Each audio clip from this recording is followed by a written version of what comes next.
And almost right. There we Yep. go. There we go. So we get dice rolls and we're ready. Welcome back, everyone, to the formerly Tyranny of Dragons campaign, which has been renamed to the Legacy of Mythal campaign, here on the Play Without Ego channel. So with all of the expansion and changes to the published material, we thought it more appropriate to use a unique name and one that better matches one of the overarching narratives. So let's give a quick look at events from last week, where we saw the Friends deeply embroiled in the Cult of the Dragon raid on Greenest.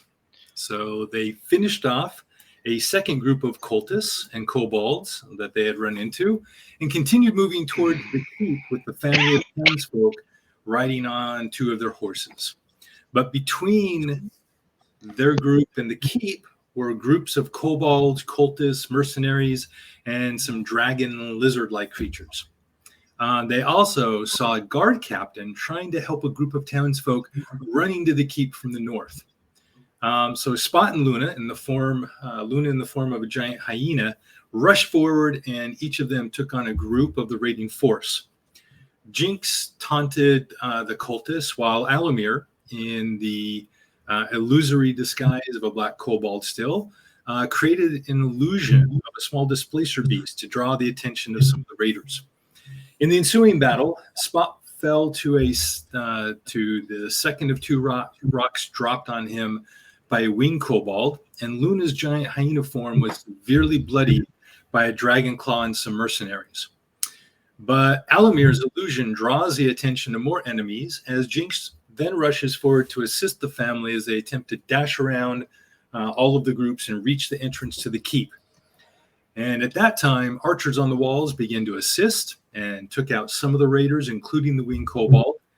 And with the battle going badly for them, Luna dropped his wild shape, reformed into an unwounded giant hyena, and rushed forward and grabbed Spot's unconscious body and dragged it towards the keep.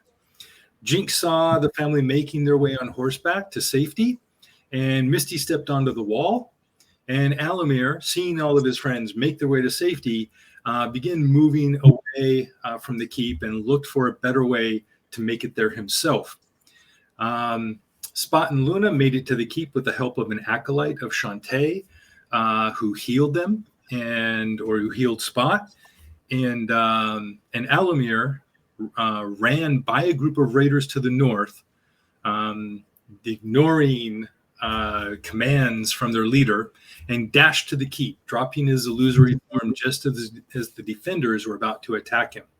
He made it inside and joined his friends. So inside the keep, they met Castellan Escobert, who escorted them to meet with Mayor Nighthill, and they were hailed as heroes. But what they experienced in the village did not allay the mayor's fears about the main buildings to the southeast and the southwest, the Temple of Shantae and the mill, and the dangers they might be encountering still. He offered them some of the remaining healing services if they agreed to go back out and try to save the rest of the townsfolk from the raiders. They agreed, but first took an hour to properly rest up. So they then met with Escobert, who was going to take them into the cellar where there is a secret tunnel that leads to the stream southeast of the keep, and outside of the lines of raiders who surround it. And that is where we begin tonight's session, with the four of you following Escobert into the cellar. So he takes you down the stairs, down through the guard barracks, which now have some of the wounded, the more seriously wounded militia and guardsmen there, and as well as some severely wounded townsfolk who are being tended to. And through a small door and a staircase that winds its way down into the cellar. How deep does it look? So the staircase. It's not a open staircase. Yeah, so it goes down about 20 feet. So it's a deep cellar. What were you looking for something particular there? No, just curious if it was going to be like something that was kind of like hidden, and I could think it was it's a really bad spot to have way in our way into the fort where you could get ambushed. But right, no, that makes sense. Here. Is there anything archived? That's what Alamir's looking for. He's looking to see if they're storing town goods. In this, not maybe not down here, but as we're walking through, getting down, is he offshooting, seeing, stuff that's been hoarded, stuff that's been collected, so that it doesn't get into the hands of whatever that he would recognize and go, oh yeah, that's a good thing to hold on to. Oh yeah, I would. No, actually, down here, the only thing that's down here is some of the some extra stores of like grain. Okay. And so they're not hiding anything. No, they're not. Okay. No, not and actually, from the townsfolk that you saw out in the yard, it looked like people had, carried very little with them. Nobody had time to grab any of their precious belongings. They just ran for their lives. Okay. So yeah, you don't. It looked from what you've been told. Any questions you've asked about what happened before you got here? The attack was all of a sudden, and it was instant. The guards were sent out from the keep and instantly ran into superior forces, and many of them died and came back. And any townsfolk that are in the keep are the ones who recognized what was happening immediately and just immediately ran. I was gonna say that's kind of surprising considering that the Lord Mayor, Governor, whatever, didn't seem too surprised by all of this and was kind of like, oh yeah, this is normal. That wasn't normal. What was normal? Getting attacked? The attack was normal, and he's like, yeah, it's like this kind of happens, la la la la. He was pretty nonchalant about it. He didn't say that. He was very concerned. He was very concerned, and it was what he wasn't concerned about was the town burning.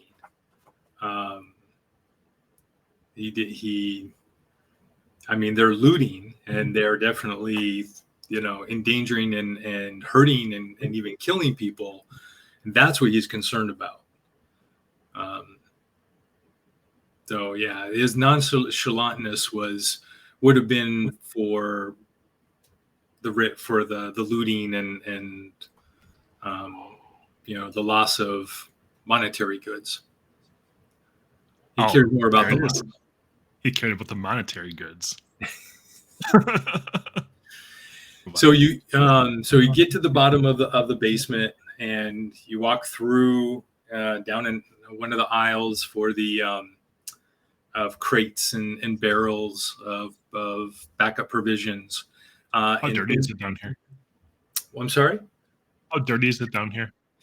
It's a basement. It has a hard packed earthen floor.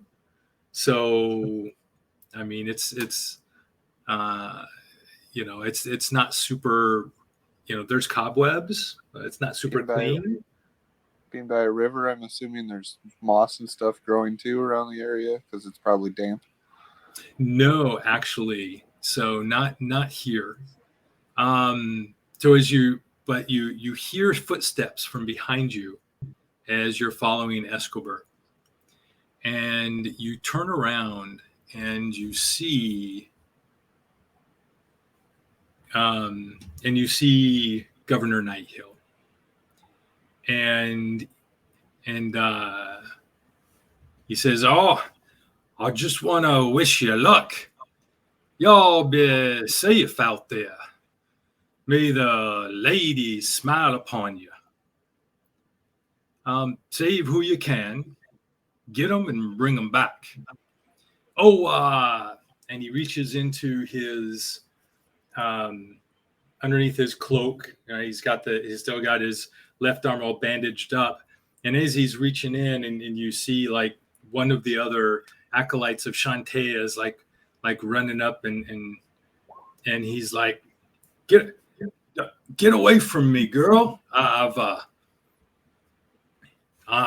just save your healing for those who are more desperate and need it. I'll be fine." And he pulls out these insight check on that to see if I notice what's bothering him. So yeah, I mean, it's he is annoyed that she is trying to tend to his wounds.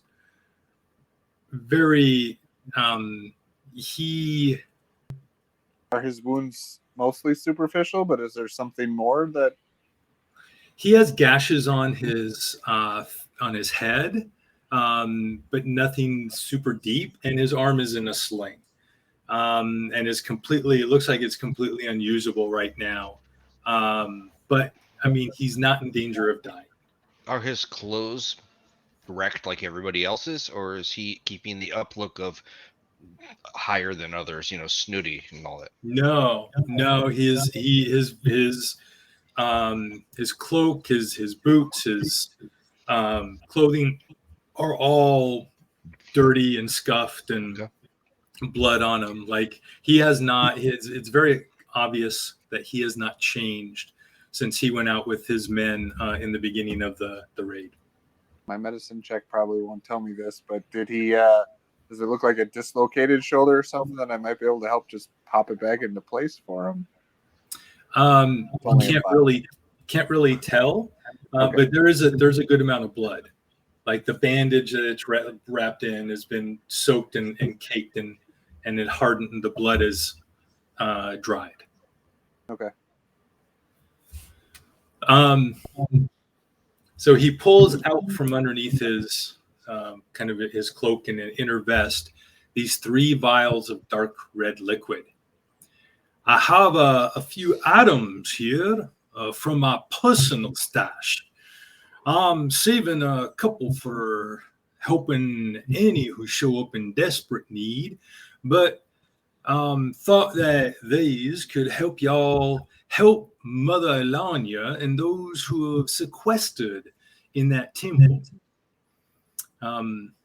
So, if please," and he hands them out. So who would be in the back?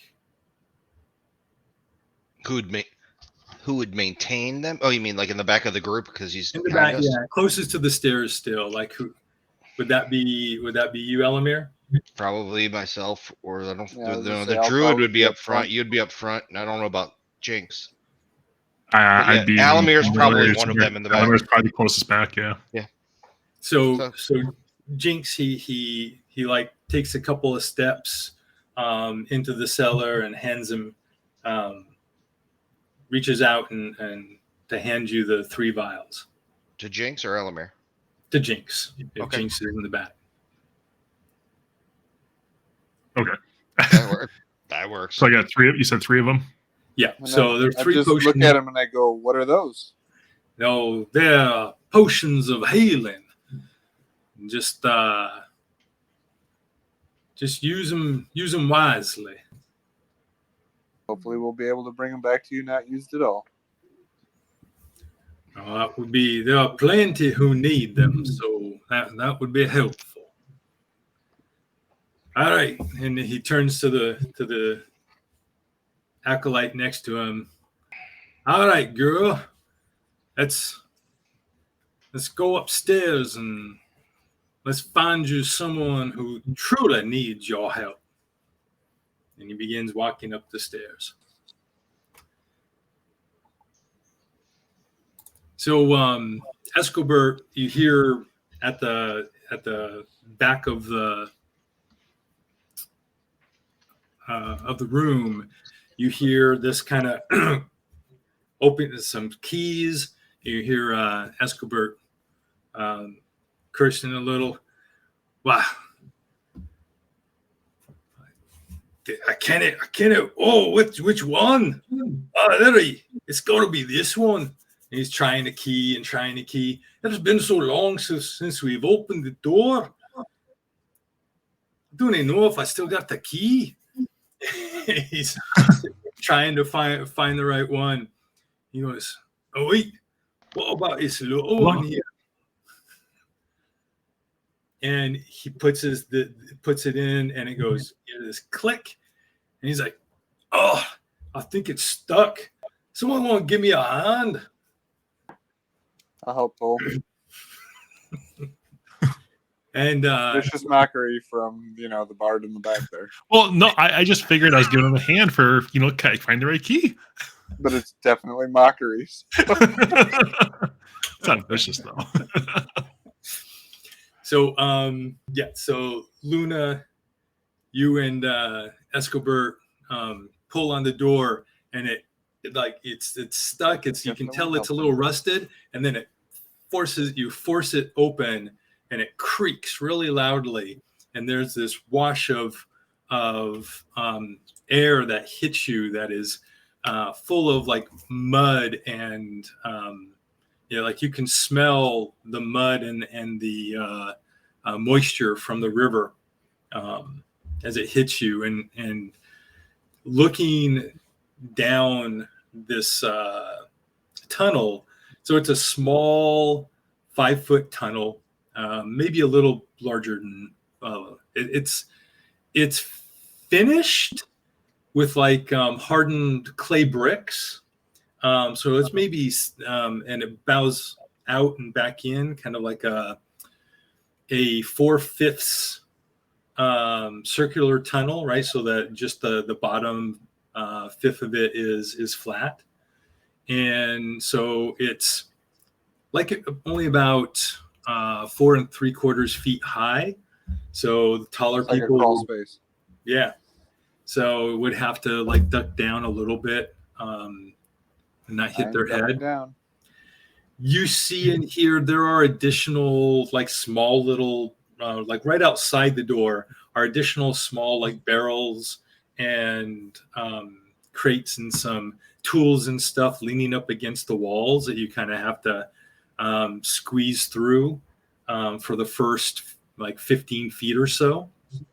And then it opens up, and there is moisture from drainage pipes coming in from the upper levels of the keep, and that run down it towards the river. And you are going down a slight slope, not much, maybe 20 to 25 degrees. Proceed with I'm 6 foot, so I'm slouched over, almost military short crawling it here. So just so what is the actual order that you are all traveling in? I said I'd be number 1. Yep. Okay, then Luna, and then Alamir, then Spot. Sounds good. Well, Spot's in front. Spot's first. I'm sorry, then Jinx. My bad. Okay, that's fine. My bad. So I said I was going to help open the door too, and then you said Luna helped him open the door. I'm like, okay. I found the ring. I found the ring right there. Yes, the one ring to Rule them all. Yes, I need to switch over here too. Right here. Nope, I just need to open it. There we go. Okay. See the robot. How did that happen? The fish? Those aren't supposed to be there. The fish? Well, it was in the name, ambush. Hold on. Somehow your tokens didn't get copied correctly. So let me try this again.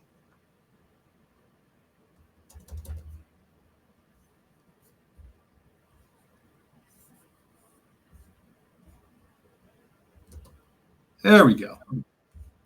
That's better. So, all right. Like this. Like, whoops, close. I got it. All right.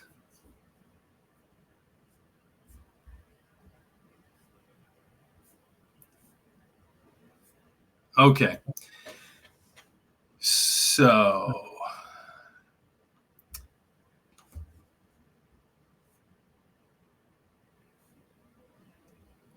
all right. So as you reach the end of the tunnel, you see in front of you there is a metal grate, and it is the bars are old and rusted, but they look sturdy. They're still sturdy, and the little bit of water that has accumulated is running through the bottom of the tunnel into the stream outside. As you approach, Spot, give me a Spot and Luna, give me perception checks. It's going to be a higher DC for Luna.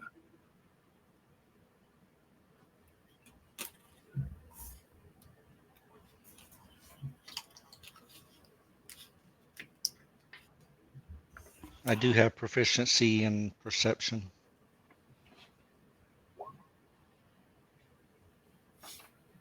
Yep.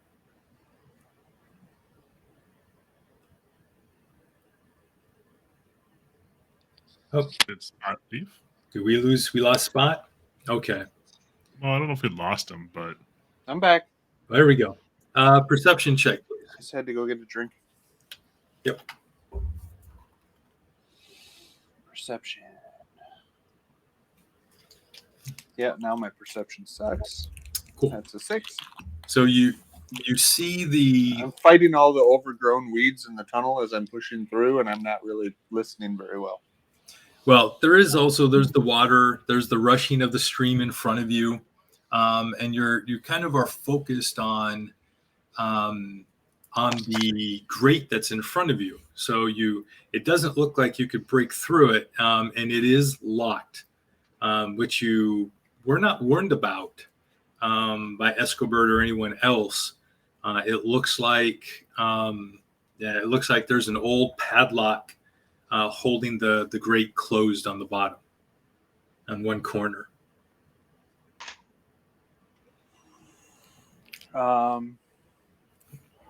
Do I see anything when I look through the bars before I start beating on it to break it?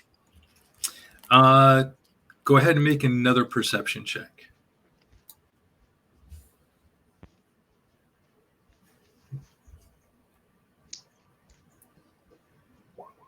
Better, 14. Yep. So you're up at the bars, you're looking around, and when you look to the left, you see 6 cultists, this large group of hardened men, anywhere from their late teens to their mid 20s, all dressed in the Cult of the Dragon, lower level. Was it like Dragon? That's Dragon Claw, right? I should remember that stuff. I turn around and whisper back to everybody that there's some people outside the grate and it's locked, and we need to try to open it without making a whole lot of noise. Yes, Dragon Claws. Any ideas? So you see, and you see them like they're looking in the bushes and scouting around, all around the like they're looking for something. I whisper, asking, "Does anybody have any lockpicks?" Nope. I do have a mouse. I can try to talk to my mouse to tell him to put his tail in there and unlock it.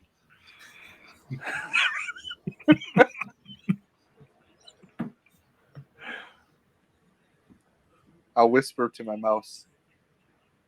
All right. Gotcha. Can you unlock the lock? Squeak. And he squeaks at you.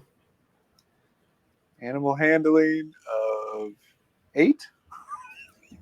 And I hold him by the lock to see if he does anything. So go ahead and roll a dex check or just roll a flat d20.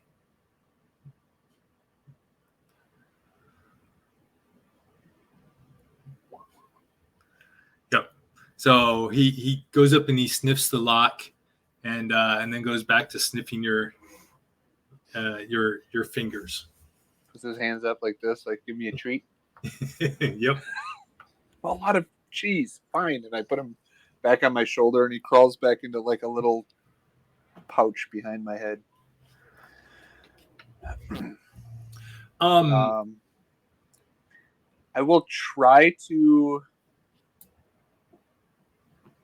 see if I can unlock it somehow with a pin or something I can find laying around.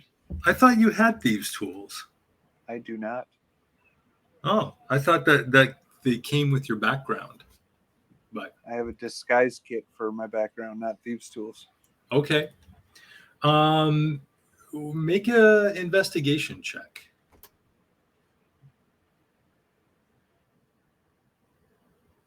Nope. Which means I should roll really good in combat tonight, guys, because all my out of combat stuff sucks. You are set. You are set. All right. So one thing you do notice, like you don't find anything you can use as lockpicks. There's like nothing but the reeds that are growing on the inside of the tunnel here. Should we go back? Push my way back to Alamir and pull a pin out of his hair because he always has got weird stuff sticking in his hair. I was gonna say, do we need to go back He's to the not guy wrong. to get his key? Otherwise, So, but as you turn to do that, you hear something, some commotion outside. Spot. Do you look to see what's going on? Sure. You see the cultists are moving around a little bit, like they're kind of little different positions, checking the bushes and stuff. And you see one of them yells, "There!" And he points, and you can't see what he's actually. You see, yeah, in the direction they're pointing. You see this one young child, a boy of around 5 or 6 years old. I start kicking at the door of the lock just to make as much and noise. the cultists are moving to go to and you see a hand. You don't see the person, but some other older but still young person puts their hand on the child and drags them away. So, all right, you're going to try to kick at the door. Go ahead and make an attack roll. Or you can or if you'd like to do a strength check. Athletics? You can do athletics, yes. Go for it. God bless it. +4. You said you were going to do better with attack rolls. Why did you pick a skill? I don't have enough. Yeah, you kick Same at it. freaking roll. So see, look at that.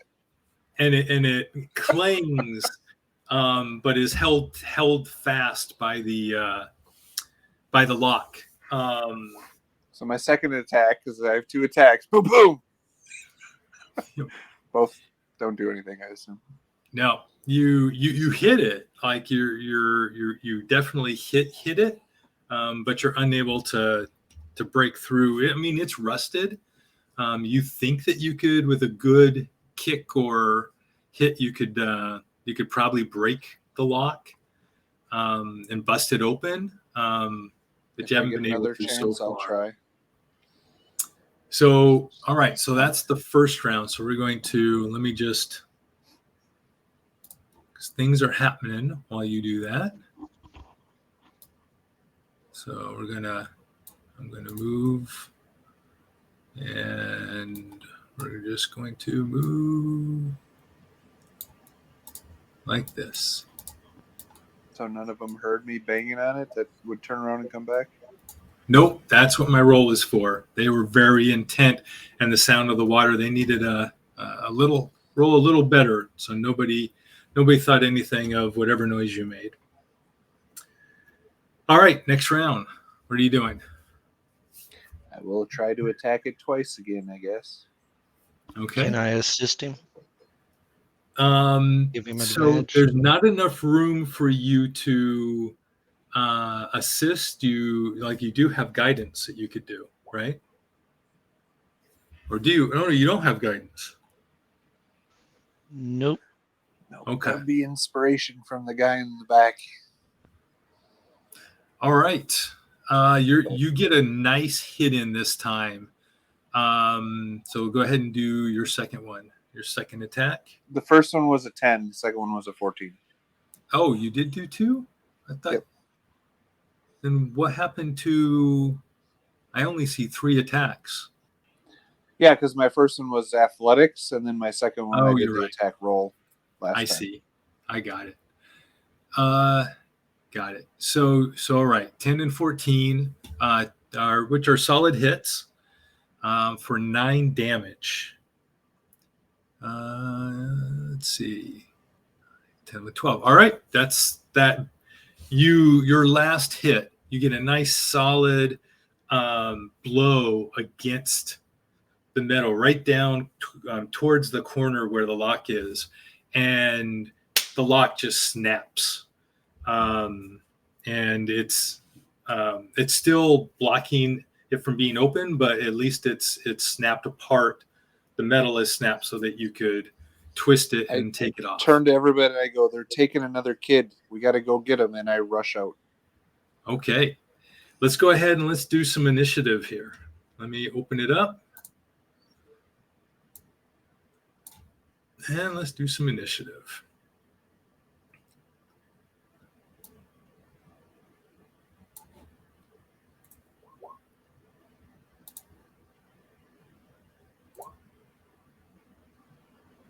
I feel Roll20 update. Oh, wait. There's a lot of things that look How did all these other things get in here? Hold on a sec here. I've got to clear all this.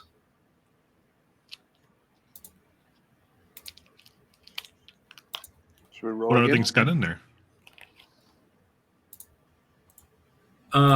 They were from before. I didn't. It was empty though, so I don't know why it did that.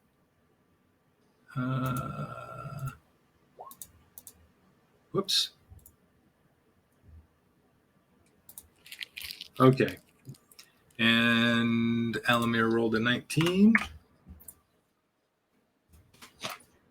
Okay, how come it's not taking it? Go. There we go. Is that it? 19. 6. Okay. Let's try this again. That worked. Let me do this. Wrong one.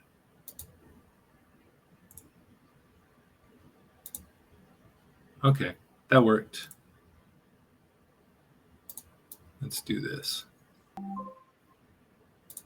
Boom. All right. And let's get them some rolls. That's appropriate.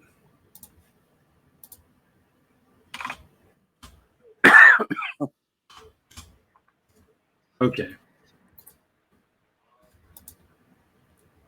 Except spot goes before the cultist. All right. Unfortunately, so you guys are stuck in these 5-foot tunnels, and they're really I'm going to actually. Is there something special you'd like to do, Alamir, while you're kind of stuck in the tunnel waiting for other people to get out in front of you? No, he can't see out there. He doesn't see. He's been told what's out there, but he needs visual. So he's going to wait till he can get out. Okay. You can hold your action I know. To move. to rush out,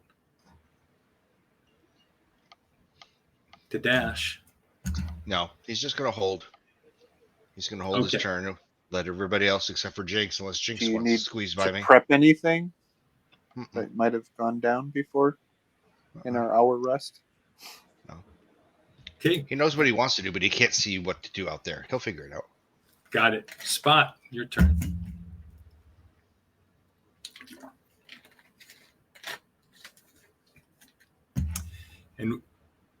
And what you see is you see the young children, like they don't look like they're trying to run. They're trying to, they're backed up against the bushes Is that a and the child cultists. Or is that there's whatever? there's two children. So the one on top there. Let me go back on objects.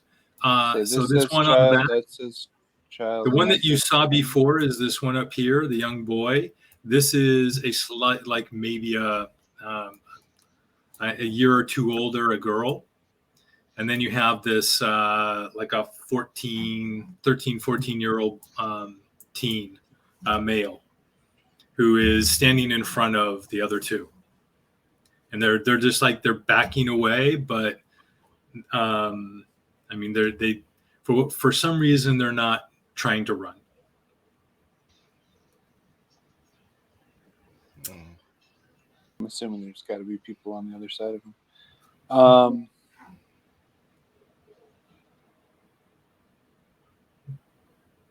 I think I need to do some type of feat to use my monk weapons as an unarmed attack or whatever for my martial arts. So I only can throw one dart.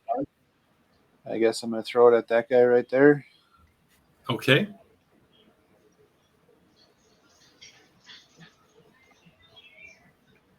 Thank you. Nice. 14 Yeah. to hit for 6 damage. You throw this dart and it hits him square in the back of the neck and just pierces all the way in, and blood squirts out, and he screams. He is, from behind. They were being attacked from behind. Is that it? Yeah, I'm not going to use dodge yet. Okay. So the cultist, so he turns around. It looks, let's see. I'm going to do something here. What do the kids do when he starts yelling and bleeding all over? Do I notice anything?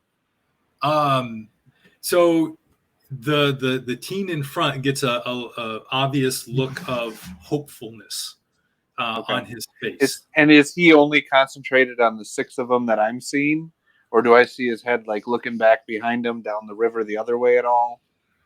No, he doesn't. But but right now, like just a brief reaction to what you just did. Within the seconds that follow that, you just see he gets this look of hope on his face. Okay. So that's right. They all go after me. I don't have any friends yet. I should have went into dash. Oh well. So I thought. You said you were always going to go into dodge. No, not always. I need to save it. I only can do it twice. Cultist. Wisdom. And hopefully it'll make you guys, be a little bit more, energetic if you run out and see me on the ground already. So you see as a group, The cultists, like, turn around like they're surprised that there's somebody there, and you see a look of fear in several of their eyes. But then the leader, who looks like it's this one right here in the front, closest to the kids, he says, "It's just one of them. We can take them. Get them, guys. You help me corral the kids. Don't let them get away." And so 4 of them come over by me. this one rushes, and this one just kind of steps forward, and he grabs the older one, while the other one runs to the other side. Actually, just go right there. And these, so the one that you just hit with the dart kind of takes a step forward. It takes several steps forward, while the other one rushes forward. And these two, 1, 2, 3. Actually, they could do this, but this one stays back too. So 2 of them rush up while the other 2 kind of stay behind. You can tell the one that you hit very clearly doesn't want to engage with you, but is just kind of semi-doing what he was told. And they're going to regret it as they walk up. There is a melee attack with a scimitar from the first one. Dodge. Come on, with the crits again?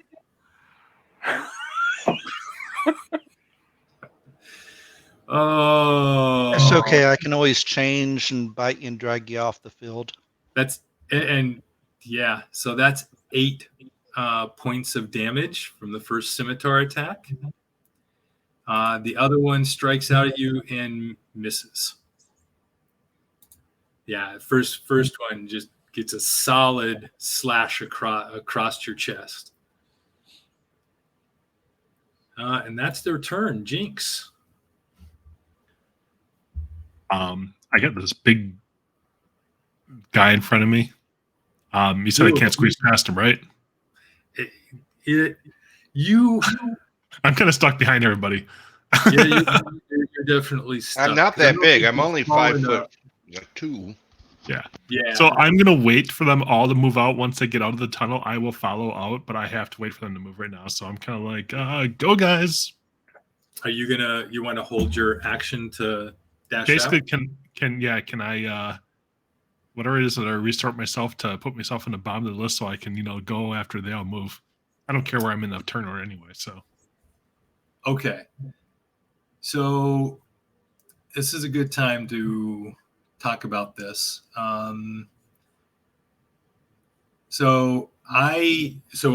allowing either readying an action, which is rules as written, yep, or you can delay your turn. You can move down in the initiative order. So, Alamir, you could do this too. Permanently, or for that round?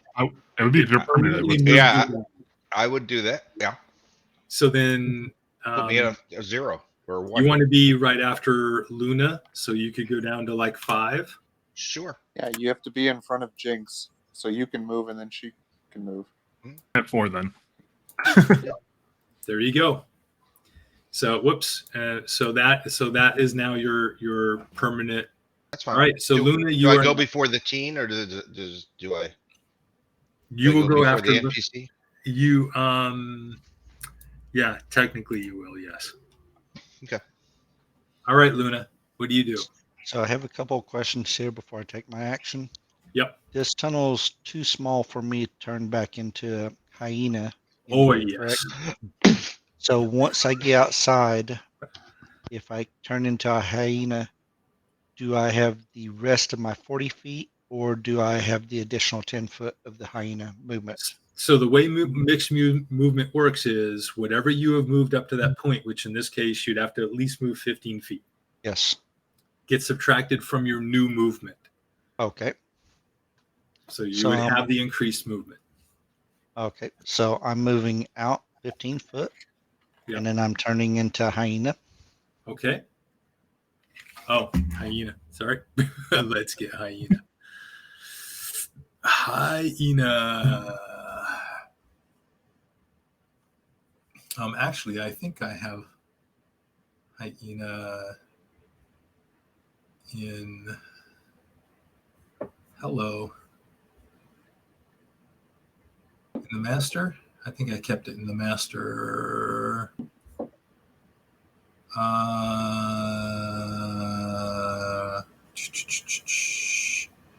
Greenest. Oh, I say that, but I didn't. That's My okay. bad. I had hyena saving mine. Now it's not in there, so I gotta find giant hyena again.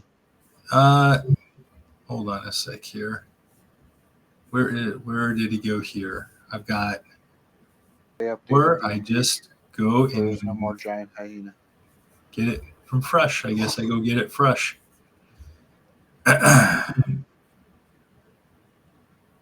So here.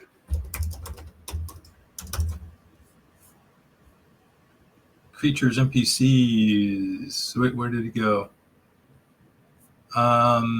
Oh, geez. I created a Luna's wild shape forms, and I put it in there. If only I had remembered that. All right, let's do this. Okay, somehow I just screwed that up, but I'll fix it later. There we go. Giant hyena replacing Luna. We'll just put Luna way down in the corner for now. All right. So there you are. So I got 50-foot movement with giant hyena. Hold on a sec. Mine is Let's 15. make this you, Luna. Save. All right, you're good. Okay. So 15 from 50, that leaves me 35. Mm-hmm. So 5. Come on. There we go. 5, 10, 15, 20, 25, 30.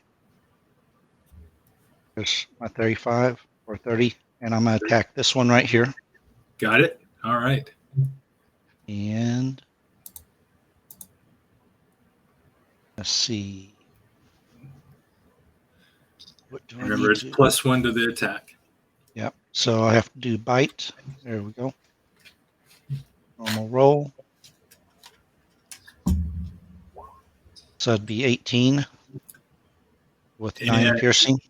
yep, and 9 piercing damage because it's +1 damage as well. What does it look like when you one bite kill this cultist? I rip the whole side of his jaw and throw it out, and he drops, And down he goes. scaring the out of the others. Is that your turn? I've used my movement. Yes. And your bonus action? Yep. Actually, was that 30 or 35 to there? 15. But you have, don't you have?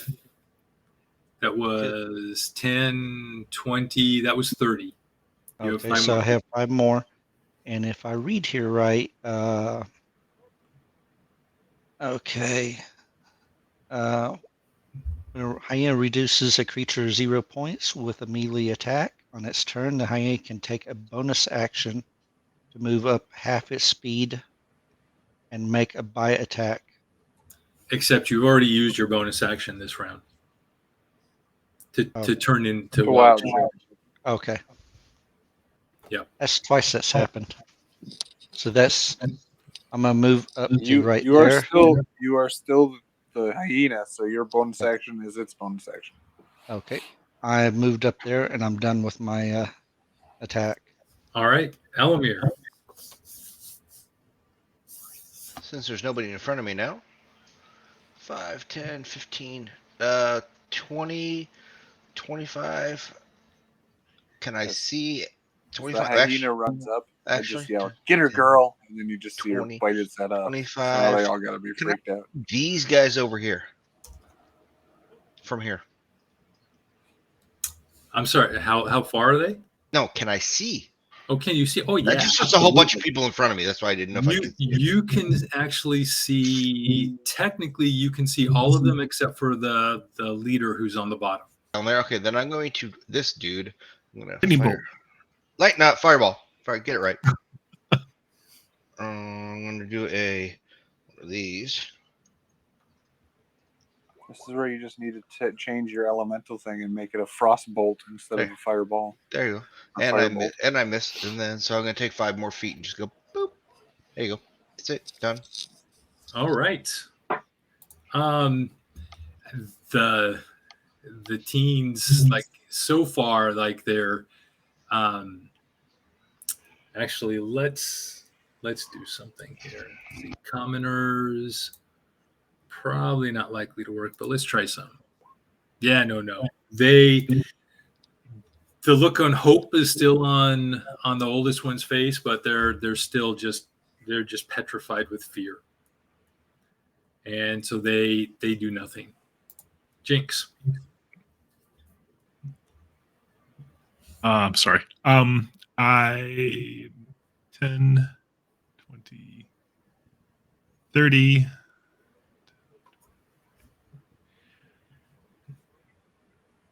Yeah, I'm on good. I get right about there after I run out of the sewer. Great, not sewer, but the grate, because, yep. And I see the big hyena and Spot fighting them all off, and I see that guy hurt in the back, so I scream or yell out to him like, "What are you doing back there, you pile of dragon dung?" Whatever. Make a will save. 3. They do not save. Oh, takes a whole 3 points of damage. Okay, I'm sorry. Which one again? The one in the back? This guy back here, yeah. Yeah. So how does your how does your taunt take this guy down? How does it defeat his sense of pouring out of his self? eyes. Well, he was already kind of bell rung a little bit, or sorry, dart rung a little bit. He had a dart stuck in him that hurt him quite a bad, and I guess I made him feel bad about himself to the point where he just falls down and dies. I don't know how it would look. All right, so yeah, you starts bleeding out of his ears and his eyes, and just yeah. So the magical damage caused by the taunt. What kind of damage is it then? Does that cause psychic damage? It's psychic damage. Yeah. So yeah, he's already still bleeding and holding his neck, and then he grabs his head, and he just like the blood begins to drip from the orifices, and he yells out and slumps to the ground and goes quiet. Is that your turn? Yep, that was my turn. Oh, actually, bonus action. To Spot, just going, go Spot, slap him up a good one or whatever. So I give him inspiration. Excellent. Since I have a couple slots. Turn around a little confused, going, slap him? Yes, slap him. Yeah, slap him like he used to do. What's his name? All right, Spot, your turn. 10 hit? Guy right in front of me? Nope, 10 does not hit. Yeah, he dodges out. Natural 20? How did that not be a natural? It's my dice on the screen shows 20, but it says like a 14 to me. Says 14 on the screen. Yeah, my dice showed a 20, but okay. So 18 does hit, I'm assuming, with definitely 5 points of damage. 5 points. Yeah. So you smack this guy good with your second attack. I'm not going to do. Now that my friends are here, I'm not doing a bonus action dodge. I'm looking a little hurt. So in this version, drinking a potion as a bonus item or an action? Good question. So you have the option. You can drink a potion as a bonus action, and it works exactly the same. You roll whatever the dice are. Or you can take a potion as a full action and gain the max healing automatically. Okay. I don't have a bonus action because I used them for martial arts. Just was asking. Yep. Yeah. So yeah, if you take the time to be careful and Not spill a drop. not spill a drop and make sure that it goes down and nice evenly, you get the full effect. Just don't drink one around Jinx. She'll make you laugh, and then you won't get your full effect. So we'll see if my system design idea for doing it that way will result in the dilemma decision making that I want it to, or that I think it will. So it's an action economy decision. So does that mean that to kind of go with the same thing is if I could take a bonus action spell and I can cast it as a full action instead, then I should be able to get full effect guaranteed instead of taking the roll? No, because the game, because you can't do that. If the game allowed that, then I would consider. But no, sorry. I'm done. Okay. Then it's the cultist turn. So, the ones over. So let's see. The leader. So you've taken 2 out. The leader looks and he says, hold him, don't let him go. And he is going to begin to move over. 1, 2, 3, 4, 5, 6. And he is going to use his action to go into dodge. The other 2 cultists, 1 on Spot, 1 on Luna. So first one on Spot.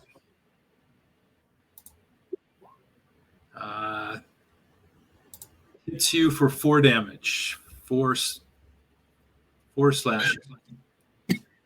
Luna.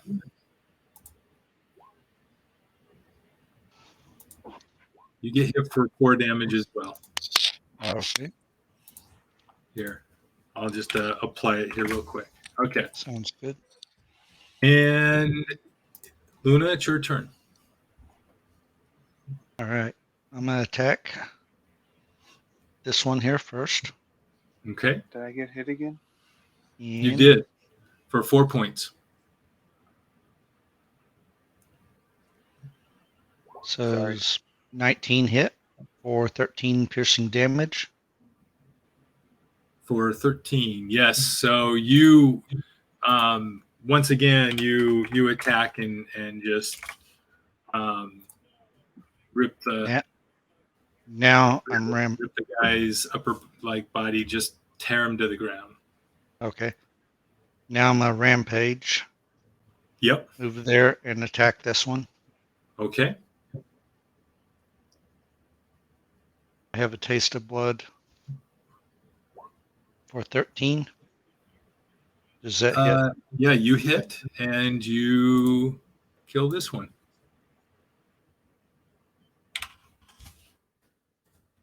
All right. Nice round. And I'm finish up my movement, right? Yep. Put myself there, and that'll be it. Okay. Elamir.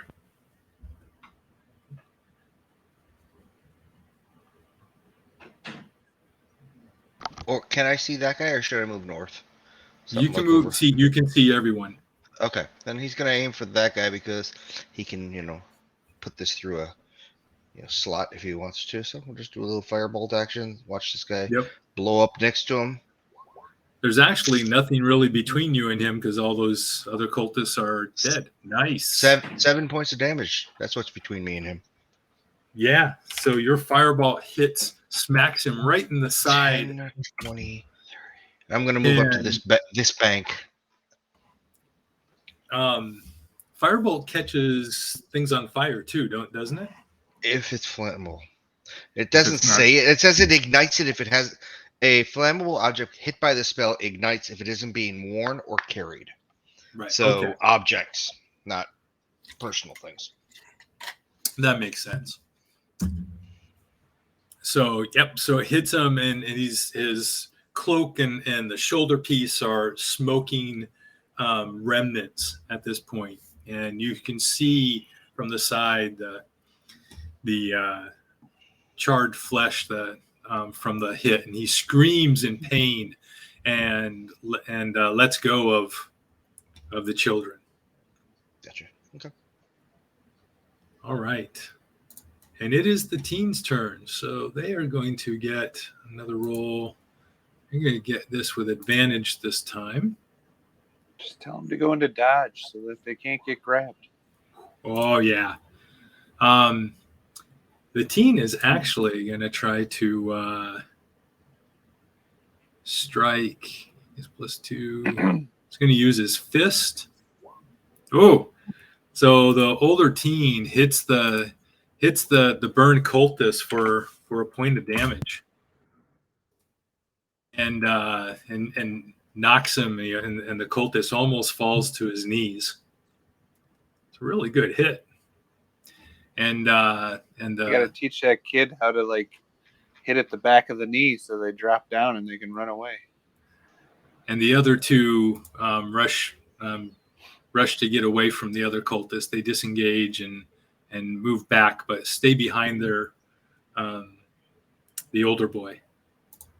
Jinx. I get up to here and I'd be like, I yell at. Actually, can I? Is the question. Yes. I yell it to that guy in the background, saying, "Ha! You can't even handle a couple kids," or something like that to him. Okay. And DC 14. Once I can figure out where the heck it is. Oh, 17. He hits it, so he's fine. Yeah. You see him glare in your direction, and he turns briefly, kind of glances your direction, and then goes back to glaring at the young boy in front of him. I'm good.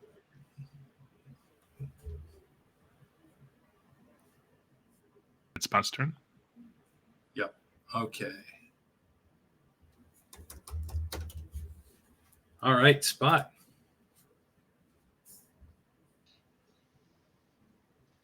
I throw a dagger at the one by the hyena because I seem to be able to do good damage with those. But a 10 probably Plus misses 4 to hit. again.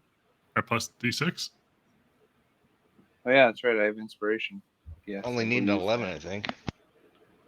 12, actually. So you might as well use He's it in if you have dodge. it. Yeah. Oh, that's true. If you're trying to attack him, he's in dodge. That's a 14. Okay. So a 14, and then I got to roll another one. Yeah.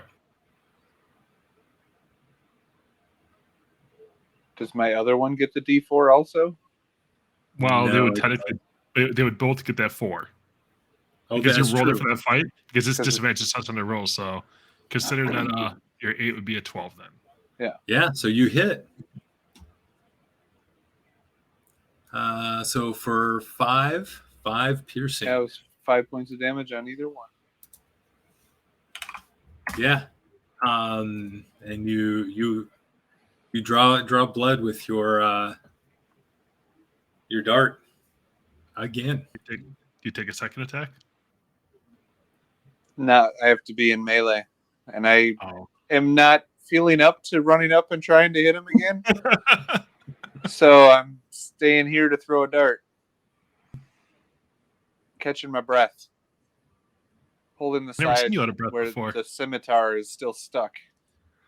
We might want to Okay. move that. Yeah. So this I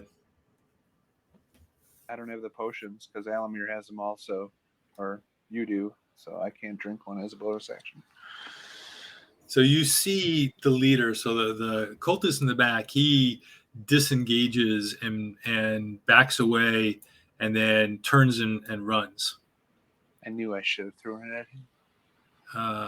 What? I was thinking. But he disengaged, so that's as far as Alamir can get him though, so I'm not worried. And then, but the leader will backs away to the opposite side of Luna, of the giant hyena, and he says, "This is what we were trained for. You can kill me, but the Great One shall revenge my death, and then when with her rising, I shall." Oh, shut up! We already killed them all at the keep. Go away. No, just kill him. Before you finish it, just kill him. He tries to attack Luna and slips as he's trying to climb up the muddy bank. And Luna, it's your turn. No, he's just taking what I said to heart. We already killed them all. Just go away. Okay. I see some shiny running over here. Kill the one in front of you. Alamir's got range.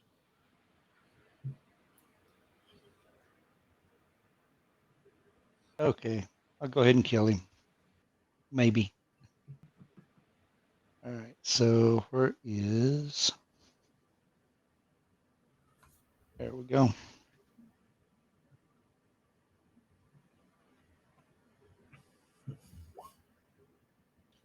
So 16 for 13 damage. Yeah, you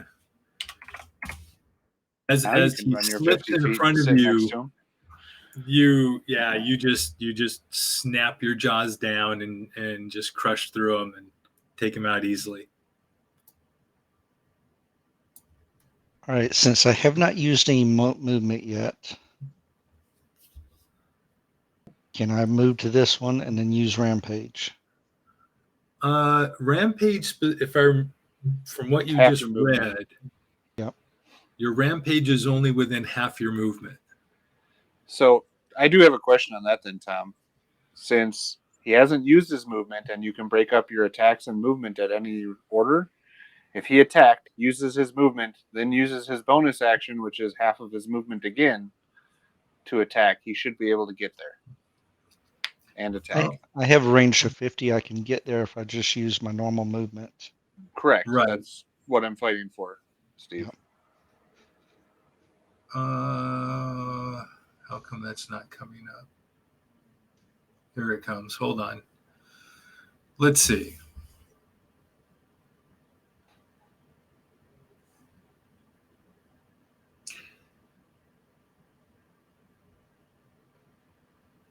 Now, I don't know if it changes because technically he's wild shape and not the actual animal. No, it doesn't. He gets all the abilities. So, yeah. So, no, I would say that's exactly. So, what all that Rampage does is gives you the ability to take, you still use your bonus action. You have to use your bonus action for the second attack, but it gives you an additional half your speed in addition to your regular speed. So, yeah, absolutely. You can move up there and attack them. Okay, since it's bonus action, I'll take my movement, and then I'll use bonus action to Rampage. Yep. And attack him.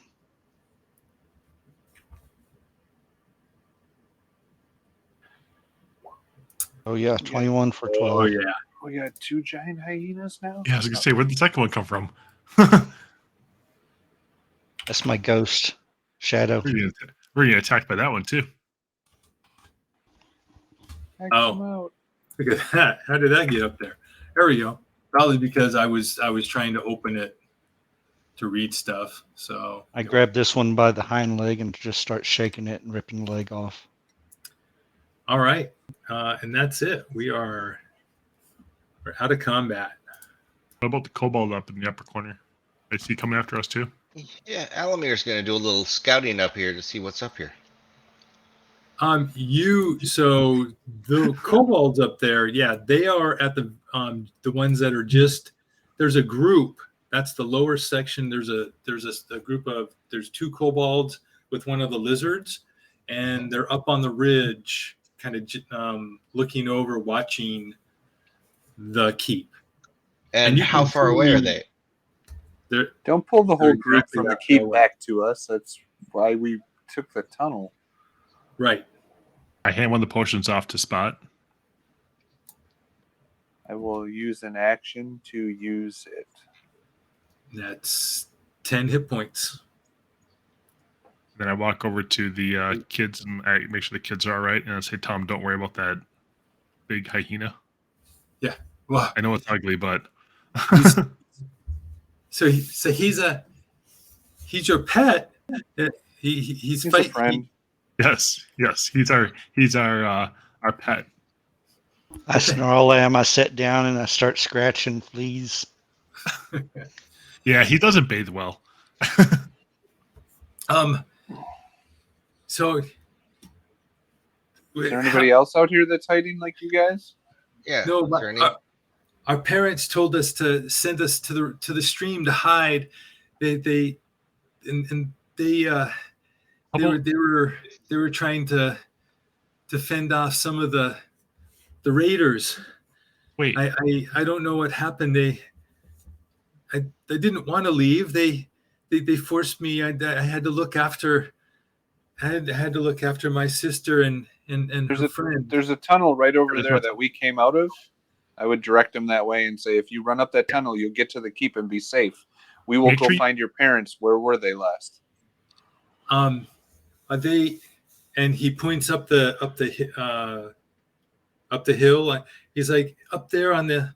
We lived on the second house from the end, and just on the other side of the temple.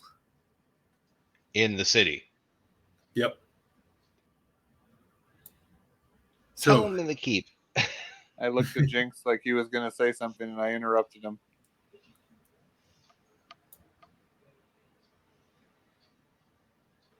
Do you want to lead him over to the tunnel, Jinx? I'll go scout up the hill. Okay. Yep. So yeah, they follow you over there, and then they go into the tunnel. I hand him a quick note to give to the guy. And when they get all the way, just tell him to follow the tunnel straight and then give him a note to hand to the guy. And what does the note say? Just tell him to make sure they somehow secure the tunnel so they know the tunnel's wide open right now. There's nothing holding the door shut. Yep. Got it. Excellent. All right. And the kids they all take off. All right. I walk over, I hack my leg and pee on Spot's leg for the comment earlier. Kick the hyena. I'm bleeding there, dude. It's an infection waiting to happen. So let's I take a have look healing real quick. scream. So, all right. So let's just kind of clear some of this out. All right. So this combat, this all happened right down here. From what the boy told you, like The other side of the church would be yeah, somewhere either that one or this one, but somewhere up here. I'm assuming probably that one. From where we are here, we can see the church if it's up on a hill and it's a bigger building than most, I would assume. This is a fairly dense crop of trees, so you can't easily see. Okay, I wasn't sure if that was bushes or trees. Yeah, these are trees. They were bushes on They're the not much thicker than a house, so edge of them. I would step through them to look up the hill then. Yep. So you look up the hill, and let's just go there. Let us go there. Well, first off, let me go back here. Here, let me take you here. And let's go grab your tokens.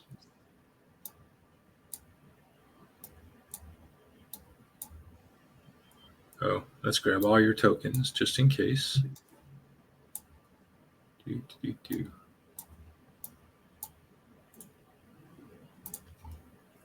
Okay. Catch a fireball ready.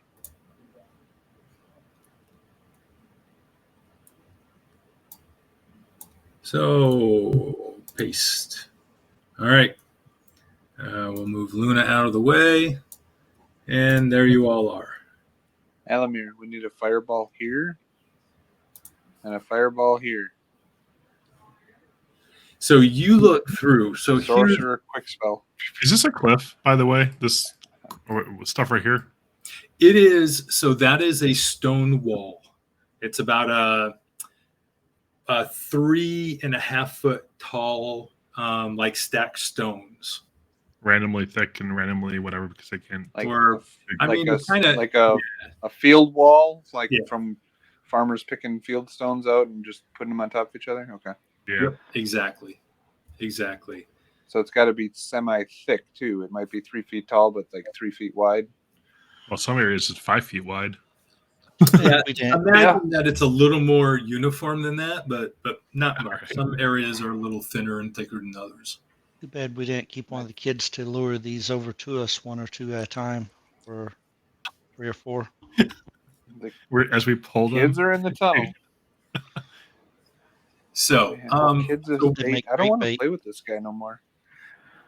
So what you see is the temple is a large building made of fieldstone with a peak slate roof, square in shape. It's taller than most of the other buildings in town. And outside of it, you can see this large group of kobolds and cultists who have set fire to the door. You could probably just barely see these the edge of these cultists and kobolds over here. They're probably milling around. And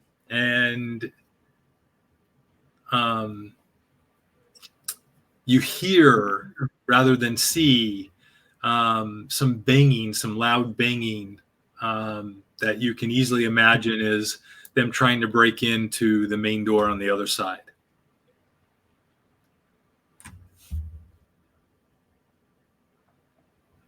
I stay is there- low and crawl up to the wall. Go ahead. Okay. Sorry. I was just gonna ask, is there any windows or anything on this side? There are. You see, Sconced windows. yeah, and so like there is Solid. there's tinted glass, mosaic glass on each of them in some kind of pattern symbols, symbols of basic symbols of nature, symbols of Shantae. So nothing we could easily open up without making a lot of noise. Spot, go ahead and make a stealth roll, please.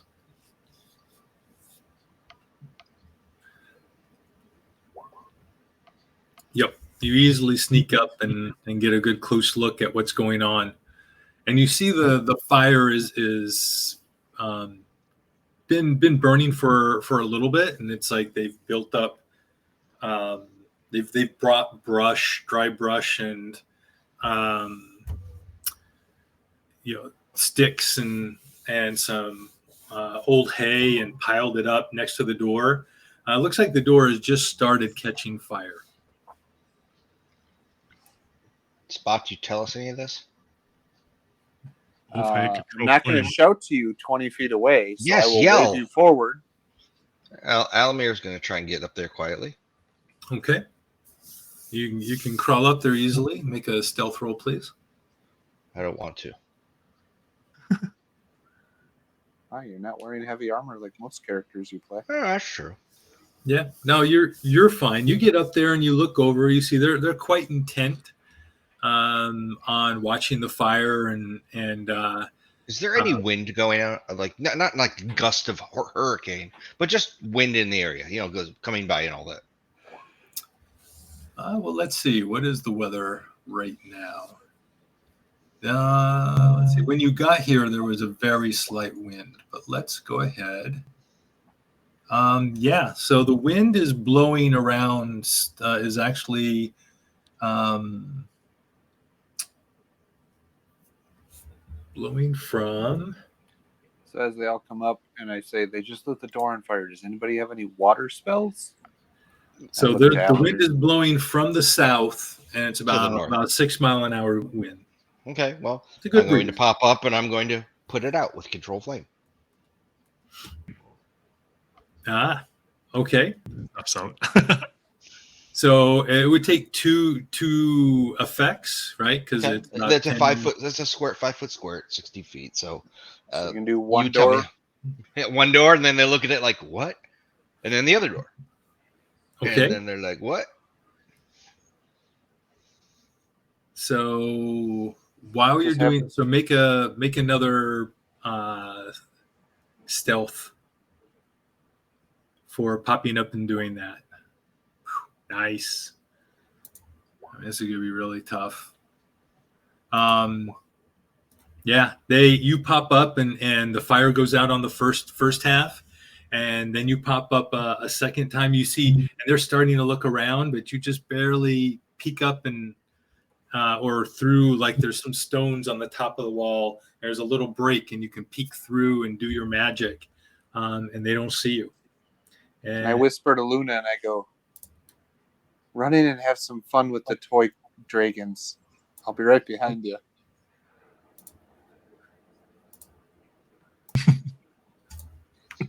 They're like little plushie toys, Sam. Yeah, they are. I saw how fast you ripped that one up.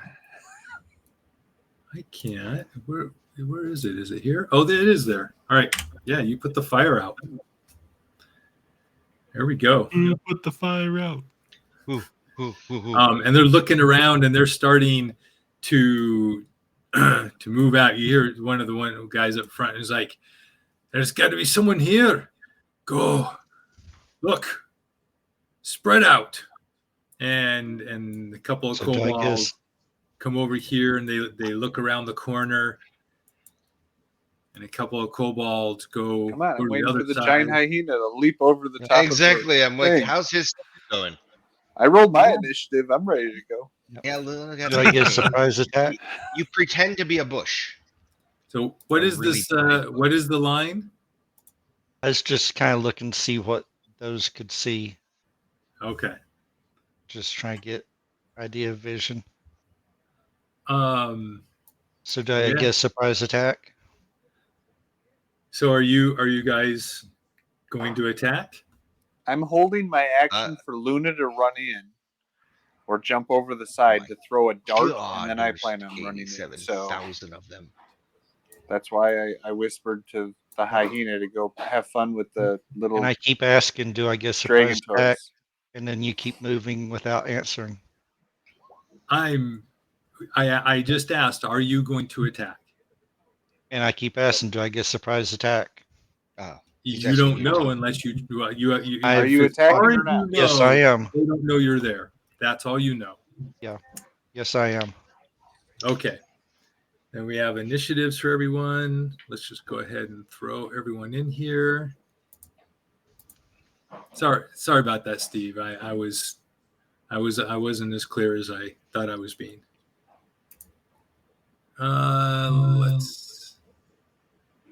That's really all. I was trying to keep them all clustered at the door. And I kept asking that, and he kept moving them. I kept asking, and it's like, okay.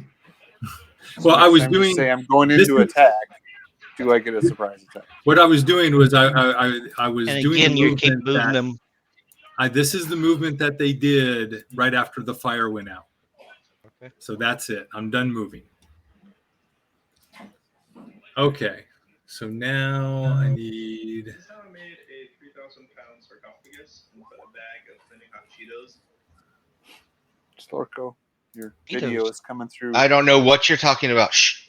I heard Cheetos. Put it in your headset, then we don't hear it. You're in my headset. I know nothing. I see nothing. So you I want don't me to even go know how ahead and that move, popped up.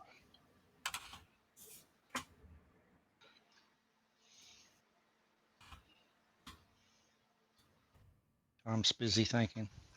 Yeah, Okay. he's like, how the hell do I kill all these people? All right. Go ahead, Luna.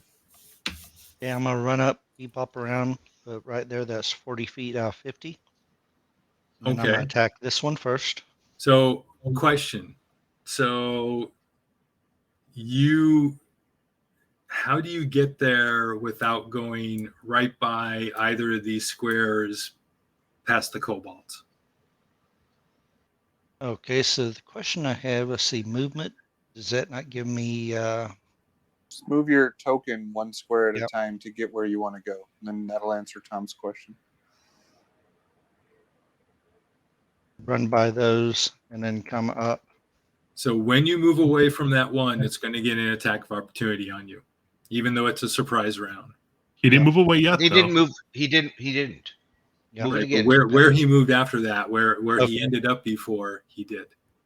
Yeah, but okay. Yeah. I was gonna So say, it's 'cause- one attack of opportunity if you want to Yeah. get to where you want to go, Right. or you you can can attack stop there and attack the kobold. and then continue First, on if you yeah. wanted to. Because if you I kill give the him a- kobold, you get another attack anyways. Yep. I'm gonna Another give him second. attack opportunity because I already Okay. said I was going there. So There's because two. it's a surprise round, though, it's going to be a disadvantage with its dagger. So it's going to. How come that didn't do the twice? So anyway, he missed. Okay, so there you are. Go for it. I think it didn't do twice because you normally have yours set to automatically do advantage. So when you did that, you probably did one now. It's supposed to roll twice every single time. I don't know. Yeah. So which one? The one on the right?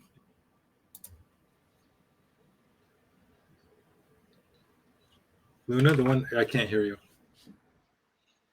I said yes, that one right there on the right. And then Okay. I'm gonna do rampage for my second bite on the other one. Okay. So 11 for 7 damage. Does 11 hit? No. So he's able to dodge out of the way of your attack. I was Or just so you scrape excited. against the leather armor. I was so excited. All right, and then I'm standing there between them and the door.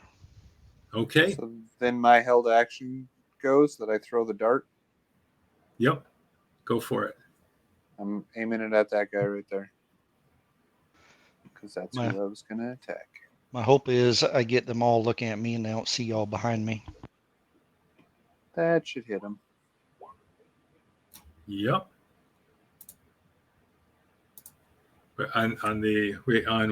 On the kobold or the cultist? I'm The sorry. cultist. Yep. I was going to aim for the cultist with my held action, and then I will. Well, then. Or is it to my turn then? Yep, it's your turn. Okay. So then I will move up to these two, and I will punch the one to the north until he goes down. Then I will switch my attacks to the one to the right. Okay. Let's see. Kobold. Yep. That's a crit. That is.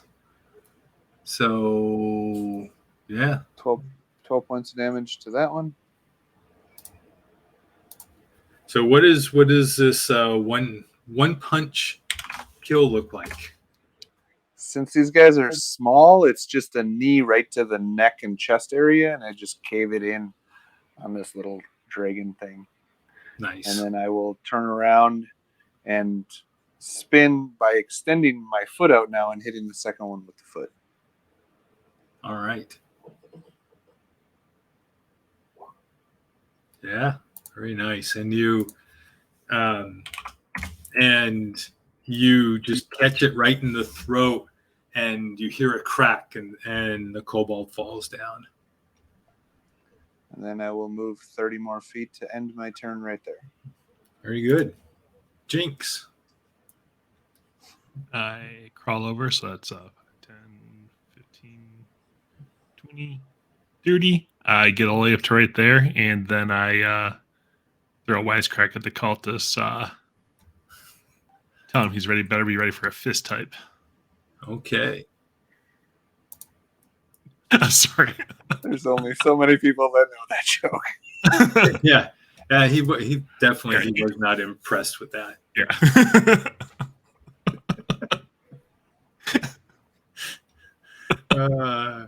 Good try. Anything with your bonus action? Yeah, sure. Give Alamar inspiration. All right. Halimir. We know what we're getting Okay. Jinx for Christmas. The books of the book of All right. Elmir's gonna pop up, and he's gonna go for this guy over here. Just a little shooty action. Does 21 hit? Yeah, it definitely hits. Or 2 whole points of damage, and then Um, he squats back down. Oh wait, and which one was that on? The Let's get Cobalt? right. Yep. Okay. Yep. Mhm. Okay.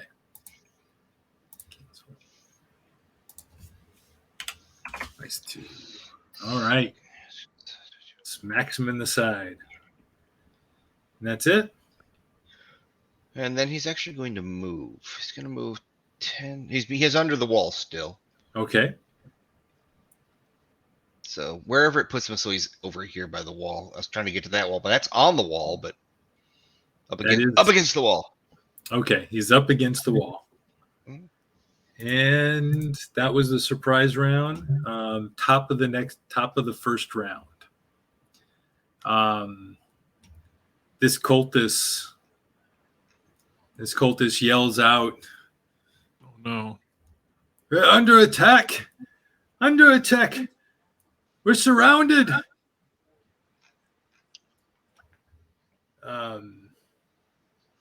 My God, what do we do? Run away. Stay there. Run away. He is going to disengage, and he is going to begin. Do I get Chicken. attack opportunity? He disengaged. That means he gets out of his opportunity. Yep, no attack. I just He yelled uses chicken action. after him as he runs.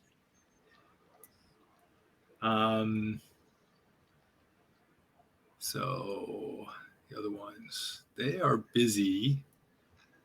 So these 1, 2, 3,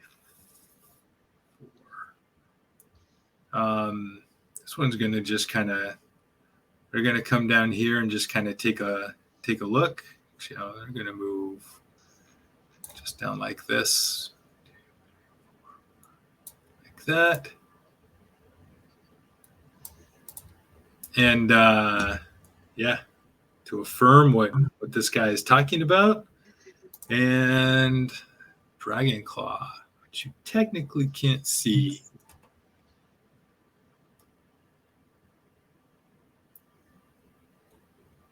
So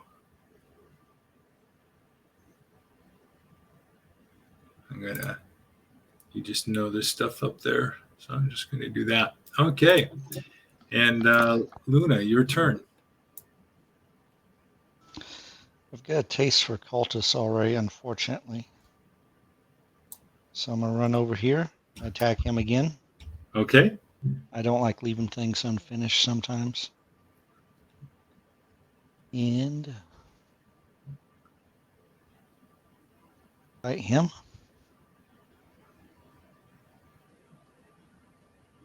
Nine misses, I bet. Yep, 9 misses.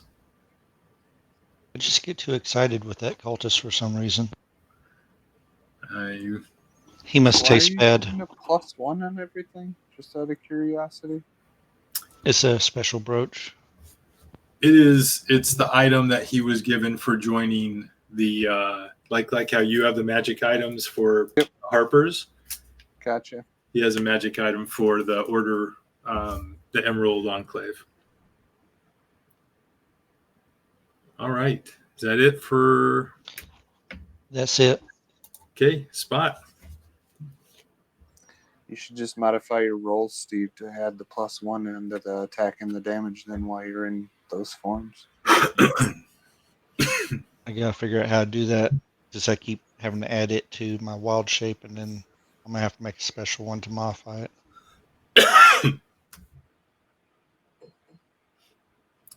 Yeah, other than creating WoW again.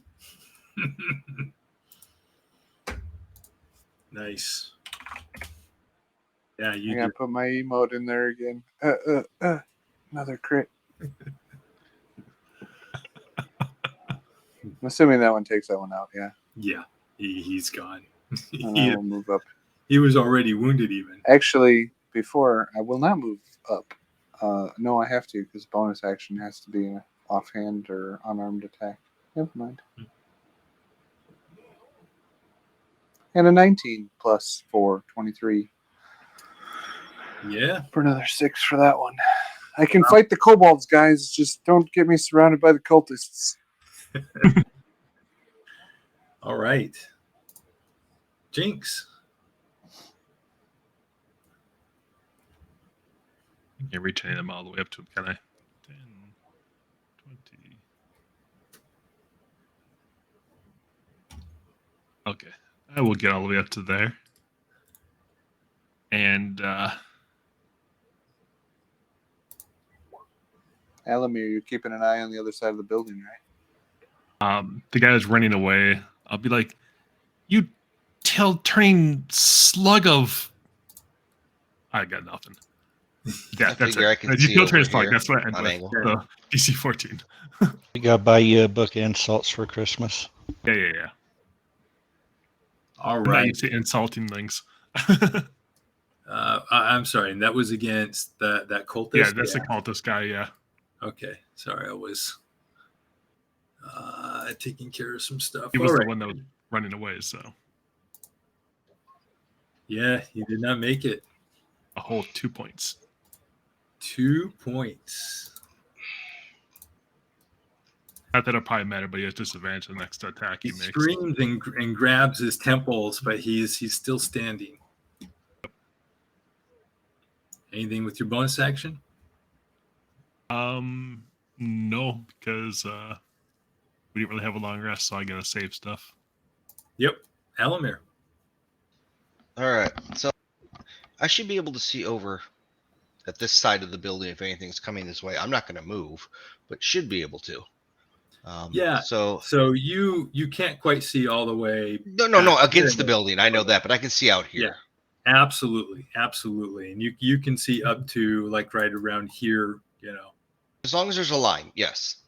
Yep. Most people don't hug a building when they're running, so. But I put myself past the corner. So do I see anything when I come up? Do a quick peruse? Yet nothing. No, nothing. Okay, then just going down the next line, which would be this guy. Okay. Same as before, rinse and repeat. Okay, let's repeat. Let's rinse. Yeah. For 6. Nice hit. And it just, he hits the upper torso and just throws him against the other kobold. And then I'm going to continue. I'm going to continue to stay right here, but I'm going to use my little hand with my mirror that I don't have and look over the wall. Just no movement. I'm keeping an eye from behind us. You will if someone tries to attack you with a ranged weapon, there would be 3/4 cover. So You're doing good. All right, the kobolds. So for this group, so I'm just going to do something here. Where's my kobold? They really don't. They're a little different. So let's just do something. Yeah, this kobold disengages and runs. And opportunity for somebody we know. No, he disengages. Oh, disengage. Damn. He gets up. I know I keep saying that. And he's climbing up over the wall. Yes, your opponents get to do all the same things you can. Well, most of the same things you can. He goes running. The other kobolds over here. 1, 2, 3,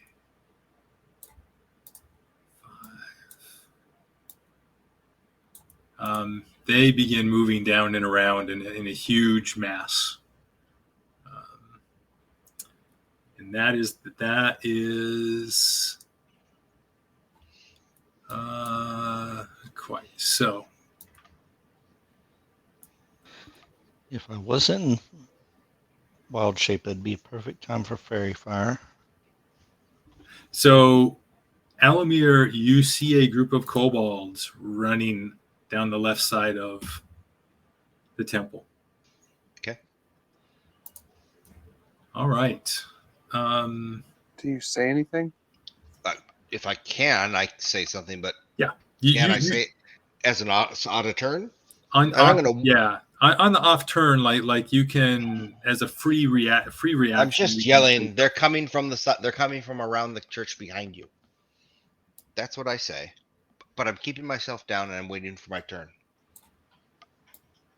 1, 2, 3. I'm just going to move this guy out of the way. They're going to go like this. This guy is going to disengage and run again.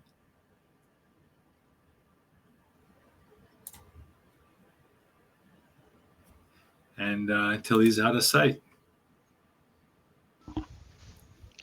See the hyena's tail wagging because he's looking at Buffet. Okay. 2 attacks on Luna.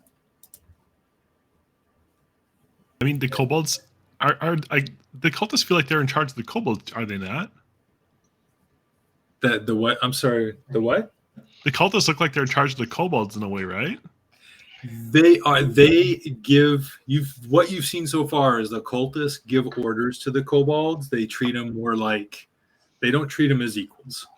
Yeah. So what do these kobolds all think when they see this cultist running around, scared as all hell, and running away? Probably not happy. Second attack hits. Luna, you take 5 points of slashing damage, and an attack on Spot for four points of slashing damage. What was the to hit? 17. 17. So,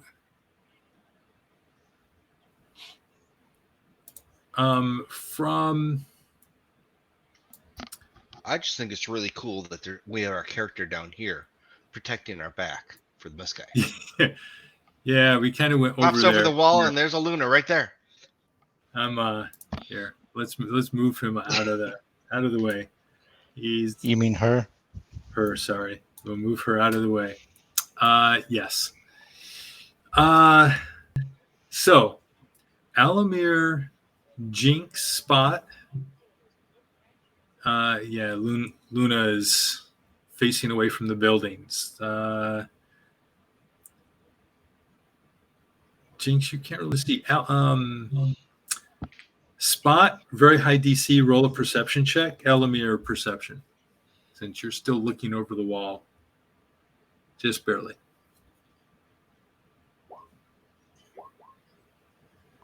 Okay. Yeah, Alamir, you're focused on the fighting going on and this group of kobolds on the other side. Spot, you are looking around to see how things are going, and you spot right on the other side of Luna, in the window of the temple, you spot an acolyte. Looking out the window, seeing what's going on. Like an acolyte that's good for us, right? Yes, it looks like one of the acolytes of Shantia. So I just give her a thumbs up. Yep, and she nods in return. And I don't know if I can, if she can read lips or whatever, but I'd be like, the fire on the door is out. And she mouths, "Thank you." And as you're doing that, from around just this corner, you see a dragon claw appear and steps up to attack Luna.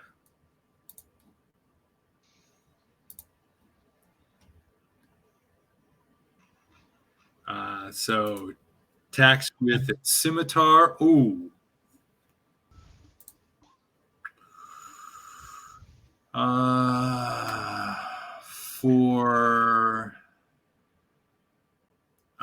For 11 points. You keeping track of my health? Yeah. I have no clue Yeah, where I'm at. So max damage plus crit, yeah. That sucks. Yeah. And then he makes a second attack and misses. All right, Luna. Well, that changes my plans. He hit me. He got my attention. So I'm going to bite him.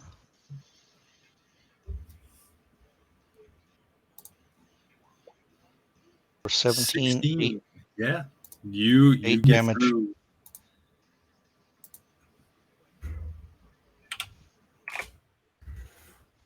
You bite through it. He has very hard leather armor with some spikes you have to be careful of, but you get through it just barely and draw a little blood.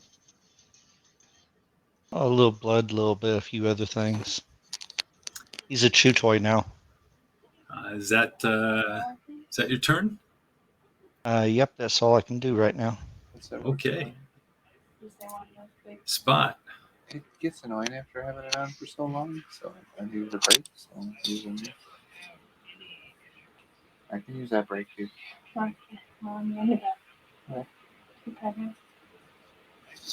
He's awake. Love you, Spot's wife. Nice. So Spot's wife, we said hi.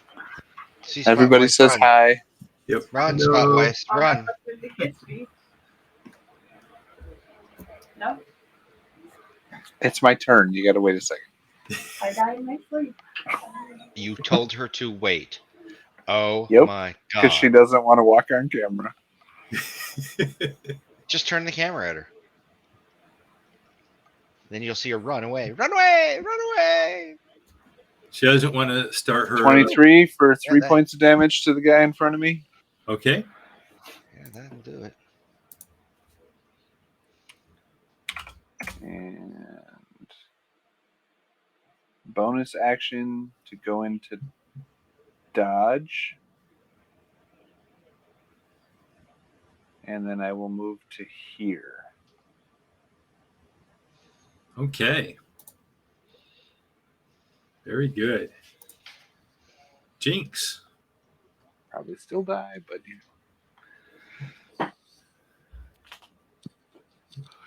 Keep I'll be back setting in a it. minute. I'm gonna run up here and I'm going to attempt to poke him.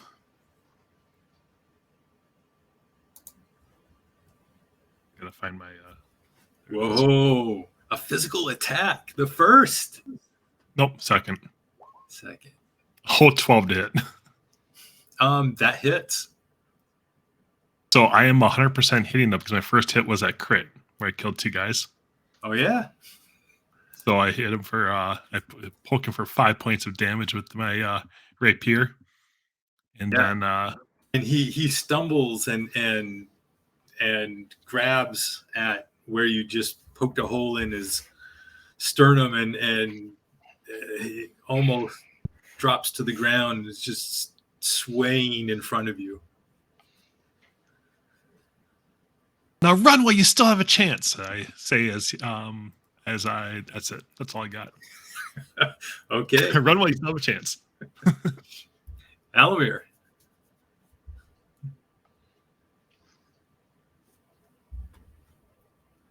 Is the vicious mockery an action or bonus action? Okay, so It's an action. what color was that wormling that we saw? Or what color wormlings have we seen? You've seen a green. Oh, then guess what? Right about here, there's going to be a wormling cast. Now, is this It's going to be a minor illusion, so it's a cantrip. So you're making it smaller than normal because even the wormling was. Wormling is medium. Was the wormling medium? Wormling was a medium D&D wormling, a medium dragon. Size, medium. Well, let's. Unless you want to make it that it's then I'm making a small wormling like from Mulan.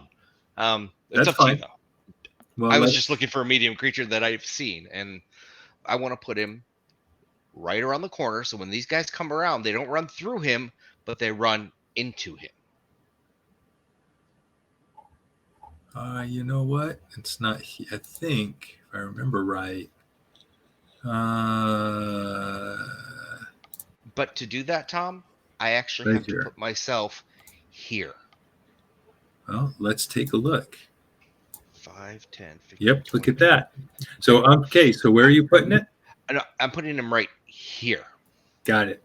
Well, actually, Okay. no, that was fine too. That's fine too because they're going to come around the corner. Yeah, just drop him one, and I'm putting him in a position of floating, flying, fluttering, whatever, in their eyesight in front of them, so it's the first thing they see when they come around the corner.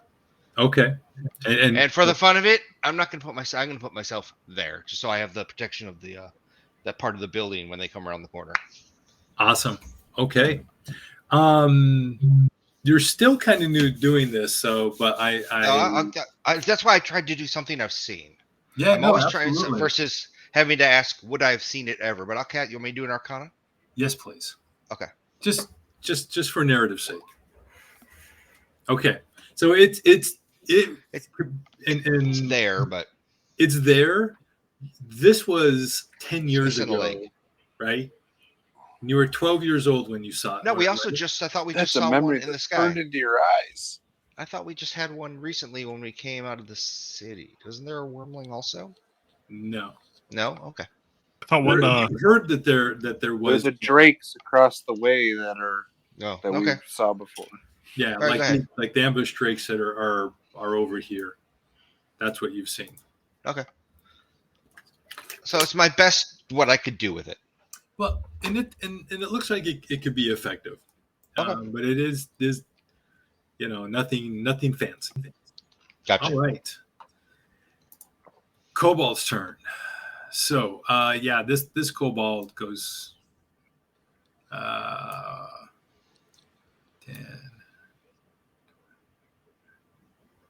40. Yeah, I'm not even going to worry about it. He's like he goes running off. All right. So and we're doing the ambush drakes since the kobolds are holding their leash. They're going on the same turn. So let's start with these kobolds on the other side. And I'm just going to get rid of these. Let's get rid of all the dead people. Maybe they'll come around the corner and just deflect down to the dragon, like, oh, dragon, oh. Yeah, they come around like this. So there is one of these kobolds is green, one is black, one is blue, and one is red. And they come around, and which one? Where's my dice? And this one back here drops onto his knees when he sees the green dragon wormling, and he begins speaking in Draconic. The other two kind of come forward a little bit and come to a full stop. And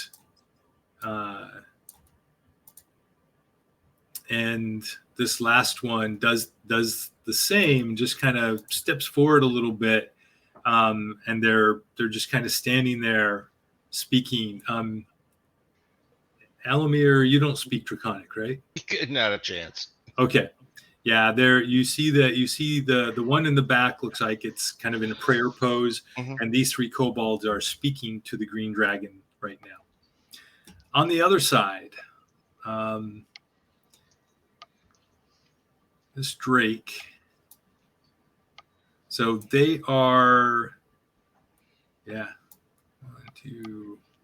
These drakes are moving forward with the kobolds behind them. And so there has to be 2 kobolds with each of the drakes.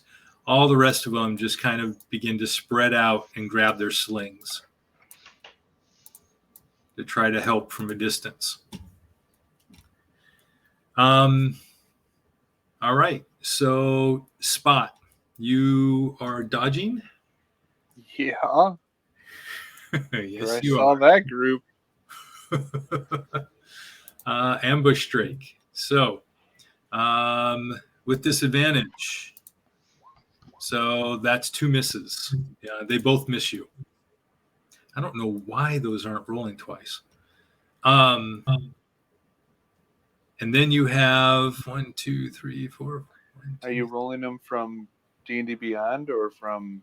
Yeah, they're rolling, Both but my other rolls sometimes it depends on. Sometimes it does. Let's see what happens if I do this. If you just hold, There we if you go. hold Control and click on the attack, it should auto roll it then with disadvantage.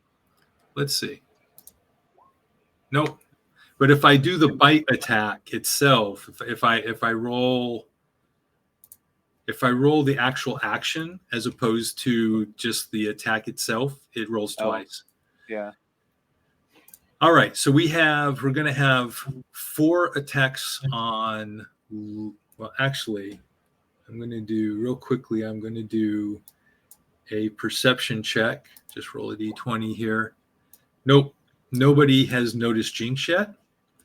There's Spot in the front, and of course the huge giant hyena. So 4 slingshots on Luna, and 3 on Spot. So the 3 on Spot. There's only 6 there though. So who's the 7th one using a sling on me? This one? Oh, There my has to be bad. Then it's 3 per- on. Then it's 3 on Luna. 3 on each. Okay. I miscounted. 2, 3. Wow. With disadvantage, 2 of the slingshots hit you for a total of 7 bludgeoning. To Luna or me? Or To those you. 3? Yeah. Hits on Luna. Let's see. Attacks on Luna. 16, 5, 12. So you got hit once for 6 bludgeoning. Okay. Now, on this turn,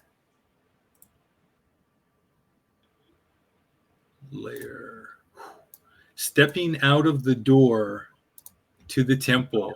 Oh no. Alamir, you see Hitting Alamir. Ow! the door opens and you see this woman appear. Does she see me? Like face to face, we see each other. Yes, she steps out and she's looking around. Okay. And you see this woman. She has, well, actually, you can't see her tattoo, but she steps out. She looks concerned, and solemn. But she makes no anything towards me, like action. No, and she says, "Your help is so appreciated. There are many inside who we must protect." And Alamir, in his off response, would be, "And don't worry about the wormling. I've got that. It's mine." So if she sees past me and sees a wormling, that's mine. I'm just in case suddenly there's a dragon in the area, that type thing. And she nods. Okay. And then I look at her and go, "You never saw me." And I disappear into the corner. Bless. So she is now. She. What did you do? So she comes out. Let's see, 10. Yeah. So she is going to cast Bless and will bless Luna, Jinx, and Spot. You all have bless on you. That's fine. I'm gonna die in the next hit anyway, so won't last long. And then she gives you a good game. Good game. The Dragon Claw attacks on Luna again. Misses and misses. Wow. Luna.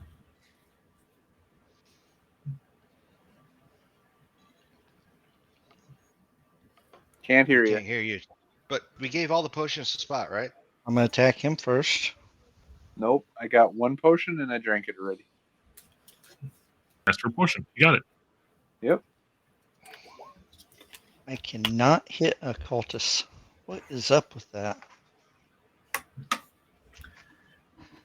Yeah. 8 damage. 8. Yeah, don't hit. Nope, does not hit. That's all. Actually, what's bless do? Plus a D4.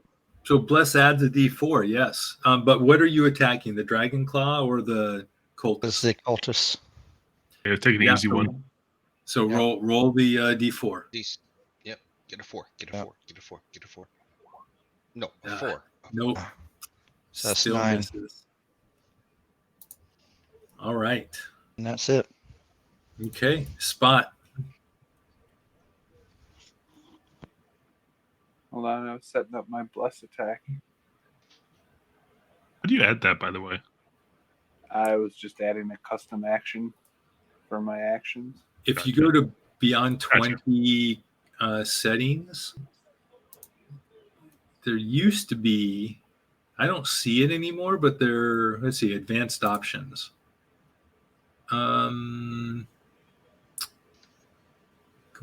Technically, I'm just doing. Yeah, no, they changed it. There used to be an easy way to roll a D4 to your rolls. Yeah, I thought there was too, but I guess not. Yeah, it looks like they've changed it because that was nice. Oh no, to hit bonus, I think you just type in 1d4. I think so too. No, you can't put a D.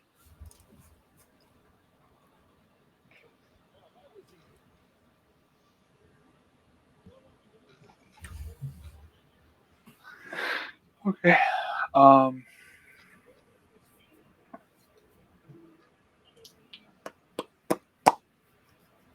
My turn. So Yeah. I will go into dodge, not attack. So I don't have to use a bonus action or a key point.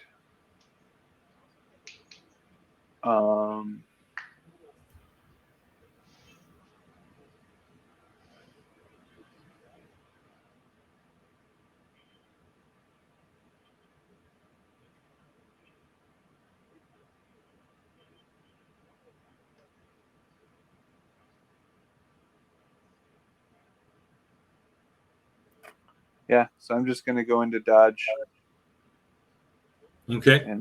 And stay in where I'm at. All right. Jinx.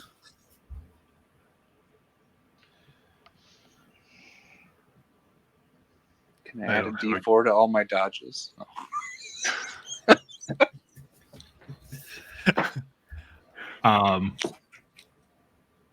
I don't really have any great options here, honestly. So I will stab the cultist in front of me. Okay. I don't know if 11 hits. Just no. He's hurt. You have bless. That's with right. bless. You have bless. Oh, that is? That's with bless. Oh, that's with bless. Yeah. Okay. Nope. Okay. You miss. Just barely. Doesn't quite penetrate the leather armor. And then I use my one and only spell slot left over, and I use Healing Word onto Spot for a whole 5 points as a minimum roll. 5 points is 5 points. Yeah, that's huge right now. It's huge. Yep. Takes me back up to half. All right. And you're staying there, Jinx? Yeah, if I don't really have a way to disengage properly, so All right. Alamir. Going to back up into this. I'm not going to move my illusion. I'm going to let my illusion sit there, floating and flying. It's just basically looking mad and but staying in one spot. Okay. And I'm going to aim over here. Okay. But this time, instead of that, I'm going to cast. I need him to make a uh, intelligence DC. 16. So he makes it. Never mind. Okay. So we rolled a 3. Yeah, that wouldn't have helped. All right. So never mind. That cultist is in bad shape. Yeah, he wasn't happy with that. So all All right. So Eliana is holding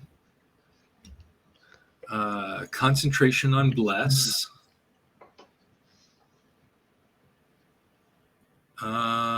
This doesn't take concentration.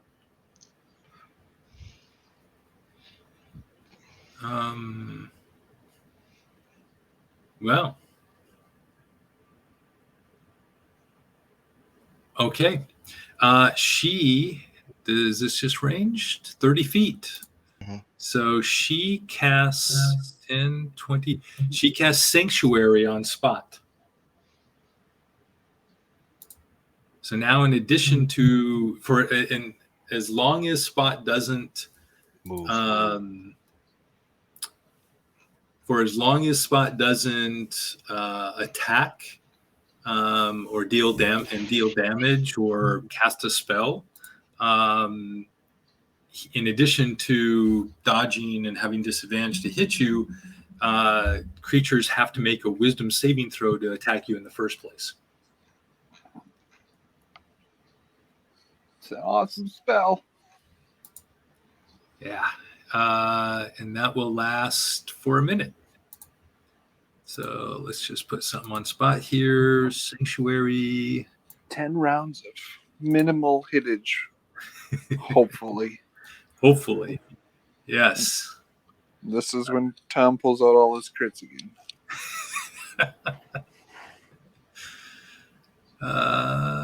Here, perfect. There we go. Sanctuary. All right. That is her turn, and she will step forward a little bit, and she will yell out, "There are so many. If you retreat, we can hold them off from inside the temple." And that's her turn. The Dragon Claw continues to try to attack Luna. Dragon Claw. 7 and 15. So finally hits Luna for 7 points. He got my attention again. Luna hitting, or how is Luna doing, I should say. So Luna's damaged, but she's she's okay. So she's standing at around. She just got bloodied. A third of the her yellow now. Yeah, a third of her health. Okay. And that's his turn. And he's yelling out, "Surround him! Finish him! Stop messing around." This is where Luna needs to bite his head off. I'm biting him back. Okay.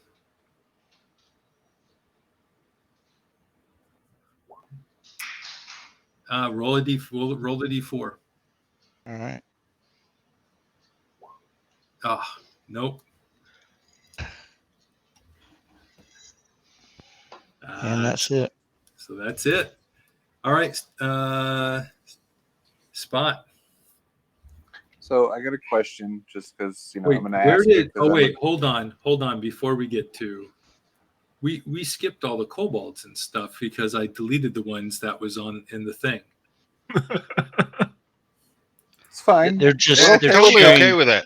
They're cheering the Dragon Claws on. I I don't see the drakes problem. on there either. But I was going to ask that after my turn was done. Well, the drakes were actually with the kobolds. The drakes were with the kobolds. So we're gonna.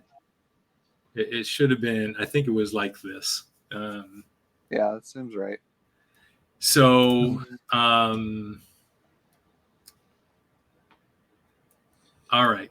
So first off, I'm just going to do this real quick. So there's the drakes. So the drakes still The trying to. cultists aren't on there either, FYI. Yeah, I know. I've got to take care of that. When I cleared the board, I should have been watching that. Actually, I have a question for you. Yes. What did the dragon claw take to hit? Was it 12? No, it was more than that. Okay. He hit you with a 15. But no, what he was asking, like what it takes to hit the dragon claw. Yeah. Oh, When you hit him, the one time you hit him up there, it was, I think at one time you I hit hit him. a 16. It was 15 or 16. It was in that range. All right. So they made their wisdom saves. I'm just going to do this once. Okay. So the ambush drakes are still going to try to bite Spot. They have disadvantage. There's a miss and a miss. The 3 kobolds in the back did not make their wisdom saving throw, so they are unable to attack Spot, even though they went to try. They like something comes over them and they're unable to release their slings. The other 3 are trying to hit Luna still. Kobolds. Sling. 1 hits for 5 bludgeoning. So a sling stone smacks Luna in the shoulder. Spot. Now it's your turn. So the first question I got to ask, because I think they are, but I'm not sure. Bless is concentration. Is sanctuary concentration? No, it's not. Okay. No. So she's only holding bless. That's a sanctuary is just a pure minute, no concentration. Okay, that's what I wanted to make sure. No, I appreciate that, but yeah, I had checked before I cast it. I am going to continue to dodge because it's working. Yeah, it is. All right, and you feel this. You feel like the ground around you like seems to bolster you, and the air smells more fragrant, and you feel more alive and connected to nature. All right, Jinx.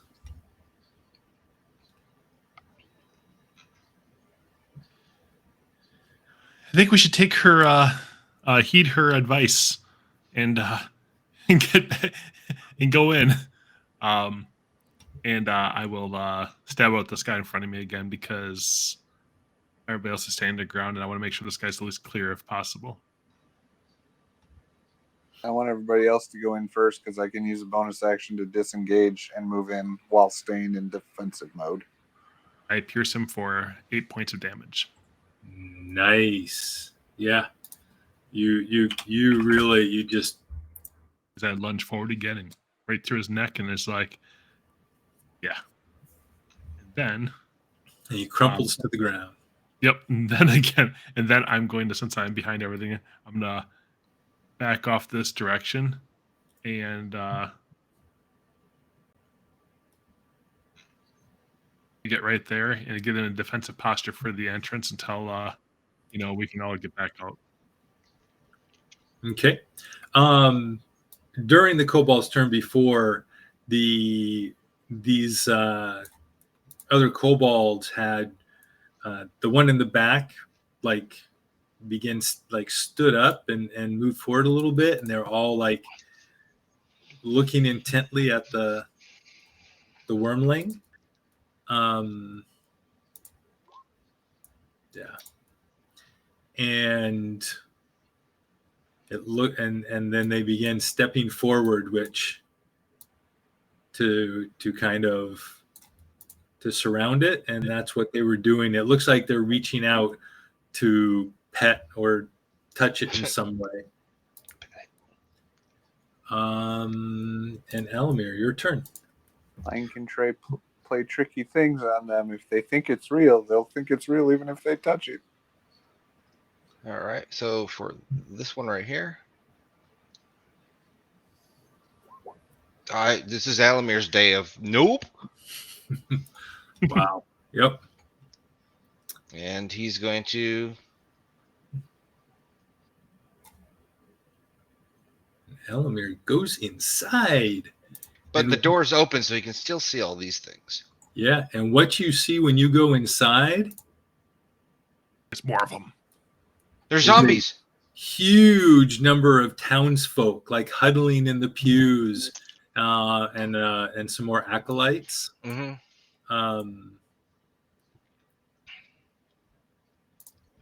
So good thing I didn't turn into a kobold.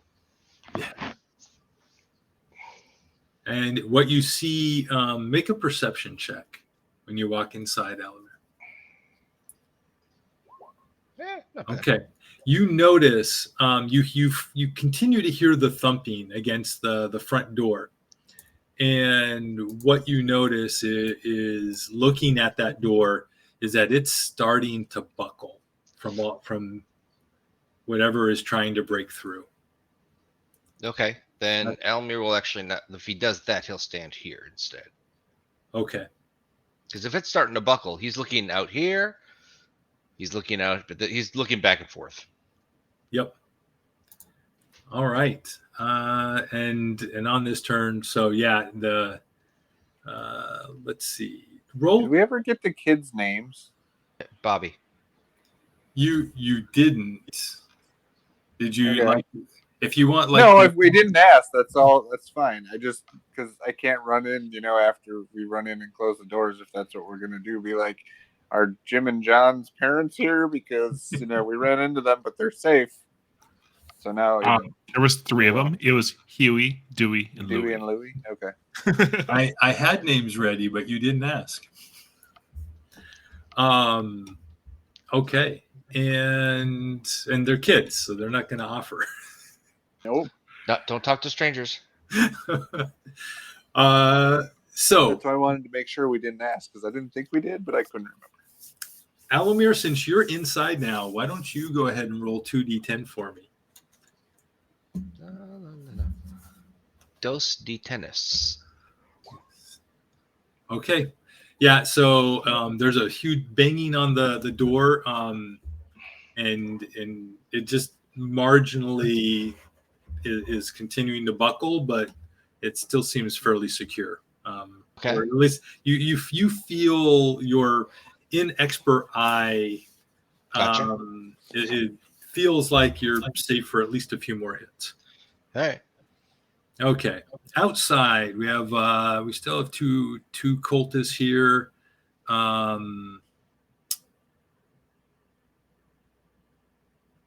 With the drakes on spot. Actually, I'm just going to move this one out of the way. This cultist will move forward. They'll both look to attack Luna. The second one hits for 2 points. Like 2 kobolds are holding the leash to the drake or something right there on each side. Is that why the other 4 kobolds aren't attacking, really? Yep, exactly. Okay. They hold the leash. And it looks like, yeah, you can tell they're. What you've seen before is you've seen them let the drakes go before when you were trying to break into the temple. These seem to be holding the leashes and just kind of standing back and possibly using that as an excuse to not endanger themselves. Gotcha. All right. Eliana. Eliana, what would you like to do, my dear? She'd really like to do that. So she is going to Dex saving throw. She is going to Sacred Flame. So she steps forward. She's going to Sacred Flame the Dragon Claw. And that is a Wisdom saving throw, Dexterity saving throw. Okay.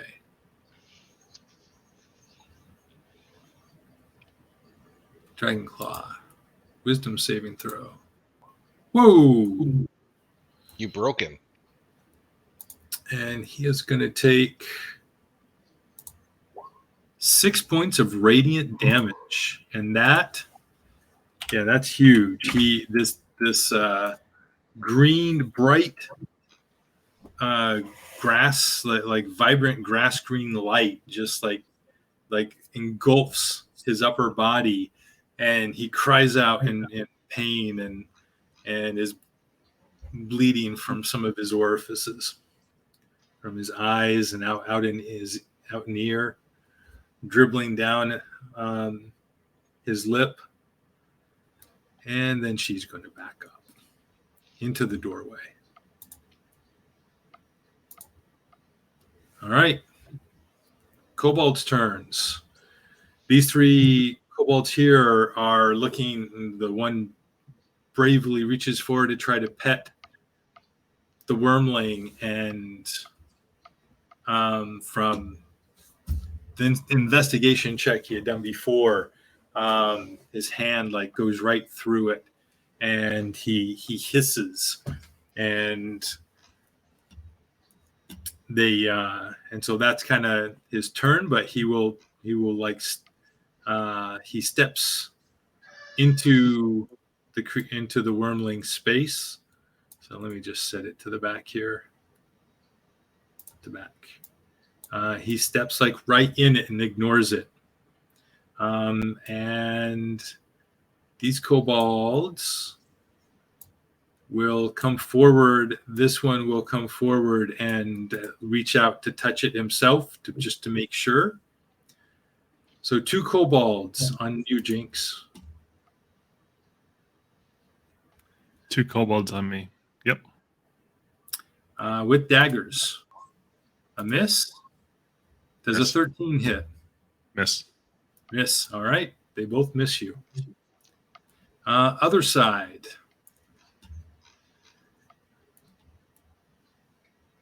Let's see. So let's do the group wisdom saving throw.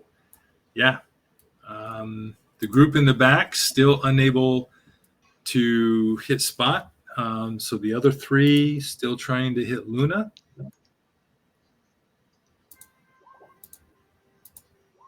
Luna, you're hit for a total of 6 with 2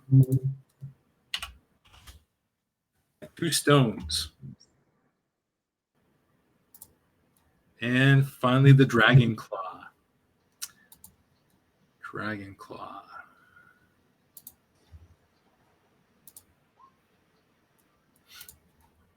The Dragon Claw is the magic, the having the magic hit him really unnerved him, and he's like,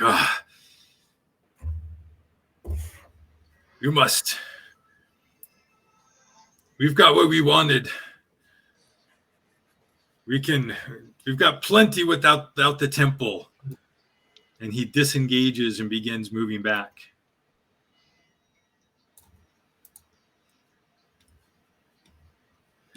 Says, retreat. Let them have their temple for now. Luna, your turn. Okay, there's actually a reason why I'm doing this. I'm going to bite this one. Yep.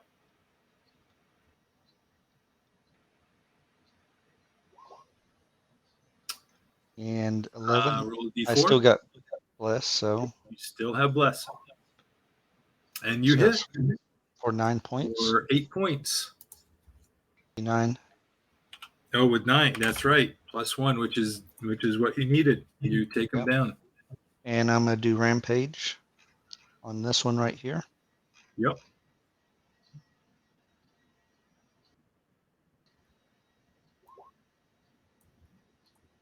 And you hit, and you take him down. Okay. And I take it we're retreating now, right? I'd say go Okay. after the big guy because they're retreating. I mean, Actually, how do I if he drops me down, I drop out, and then talking about And this then guy it'd be here. a bonus action to go back in form if you wanted. So it'd be that one right there. See, I gotta run through all these guys, so. Yep. And you would get And I'm leaving lots everybody of behind. opportunity attacks. I'm leaving everybody. It's fine. Back in if that's what you feel. You're pretty low on hit points. I'm gonna run right over here Mhm. this way. Can Jinx get in behind me to get to the door if he needs to? Yeah, he can Okay. go through you, so that's not a problem. Okay. well, So I'm I gonna put he's not myself right there. there. Yep. All right. Spot, your turn. Bonus action to disengage with my last key point. Okay.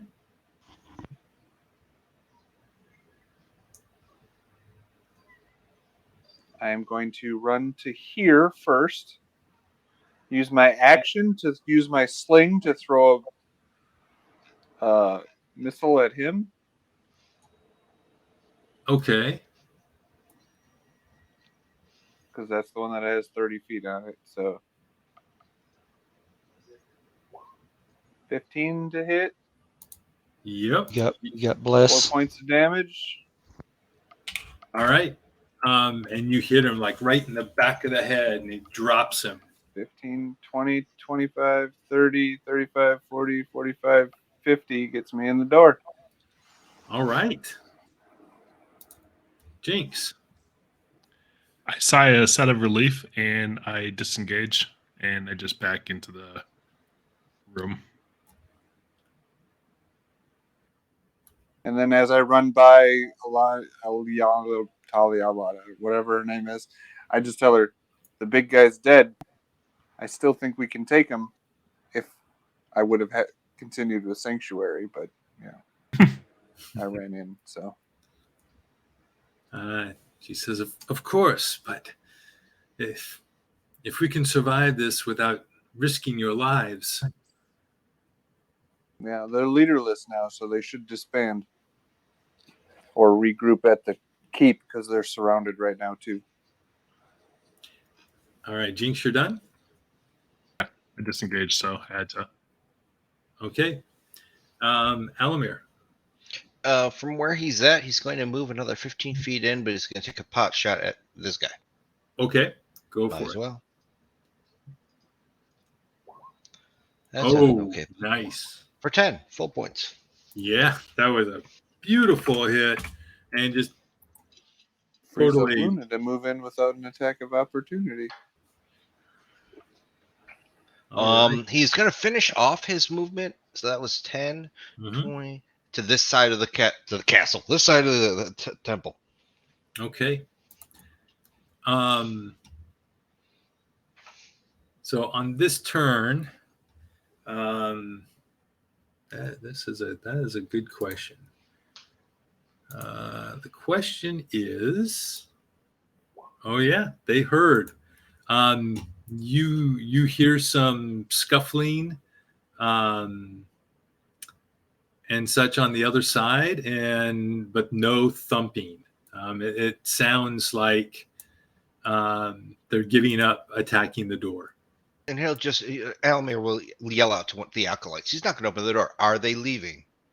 So yeah, and the acolytes, they both like look out the window and they say, the one of them says, yes, they're running away. pick them off while they run. That's my plan. Twing, twing, twing, twing. So Hey. 10, 20. Yeah, they run all the way away. Double move. They wee all the way home. Yep. Okay. Eliana, well, now that she can physically touch you, she will use her last first level spell slot to cast Cure Wounds. What's a bonus? It's +2. So she will heal Spot for 10 points. Ooh. Gets me back to full.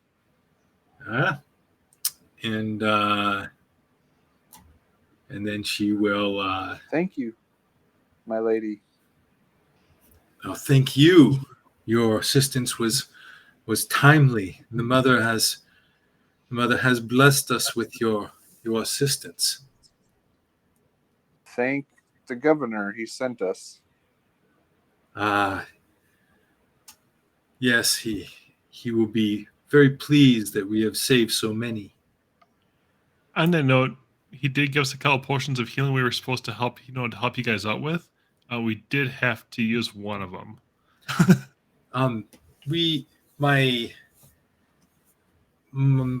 The sisters here still have some of their healing left. Most of the people who came to us were uninjured. We were able to gather those in this part of the town quickly when the attack came. The attack started in the northern part, so we had time to. Are we all in and the doors are closed if this conversation's happening? No, so that's up to you because, well, Eliana is in the doorway. She will step in, but she hasn't closed the door yet because Luna's still outside. Yep. That's why before we get into big conversations. And does Alamir have a going to do that one in pot 6 shot seconds, or anything? So. Not yet. Okay. And so the rest of these kobolds, they will all begin. They go running away. They're down the hill, other side. You can't see them. If they start running towards the river, I'm going to go back out after them because I don't want them to go find the tunnel and get the back way into the fort. And Alamir's seeing if he has a pot shot.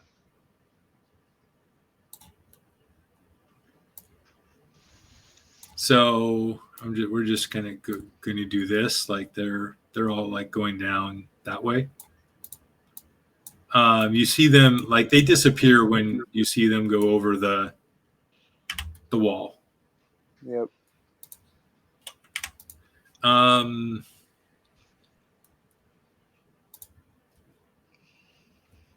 Yeah.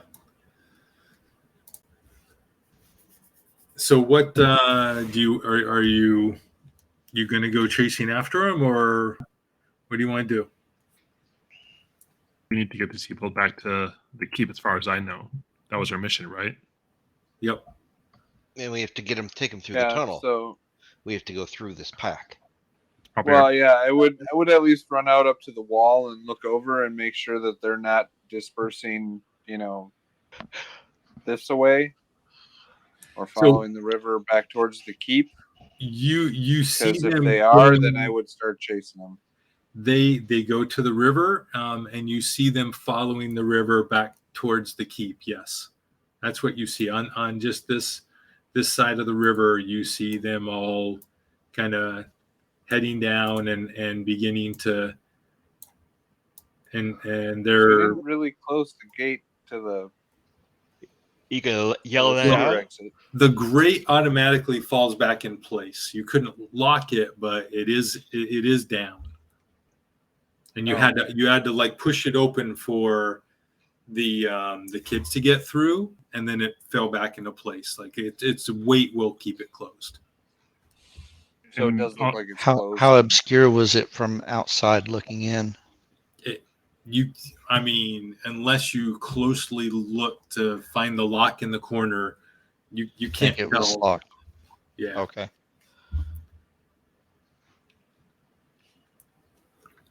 Okay, I guess I just tell them, I'm like, I'm gonna follow them to make sure that they don't find our way back into the keep, and then I'll come back. So I'll keep my distance from them, but I'll follow them down the river then Okay. quietly.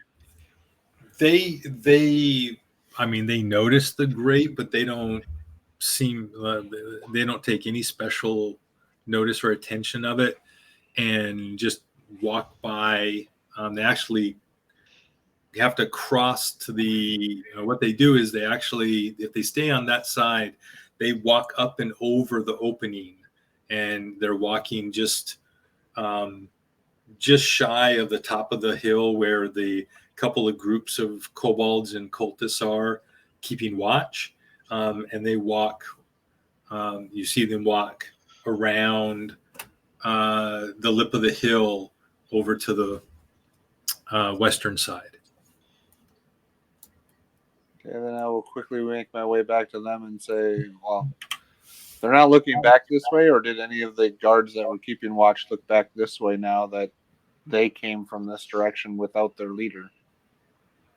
You could see them talking, and some shrugging going on from the guards that were from the cultists and guards. Like the kobolds were talking to each other. You couldn't really tell much what was going on there, but the guards that they talked to just kind of shrugged their shoulders and didn't seem much concerned. Okay, then I'll come back to here and tell them that it seems to be that we can be clear, but we got to be quiet and quick to get back to the exit to go to the keep. Okay. So getting back to the keep, even with all these people, there's some older, some of the older townsfolk that need assistance. We help them. What's that? So we help them. Yeah. So and the other townsfolk help them as well. Like they have friends, the acolytes, like they and you're able to, like, staying down at the river. Somebody, let's see. So Alamir rolled last time. So next would be Spot. Roll me 2d10.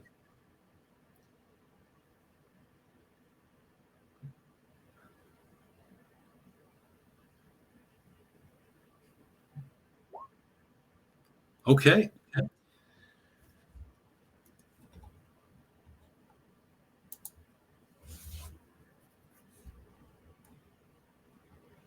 How are we going to do this? Let's. We still have stuff there, so let me just do it this way.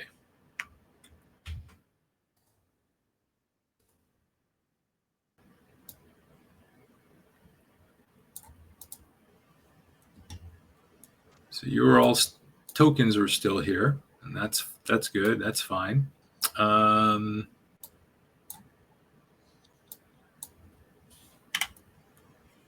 So here's what we're going to do. So actually, Luna, I think you were around. I think you were there.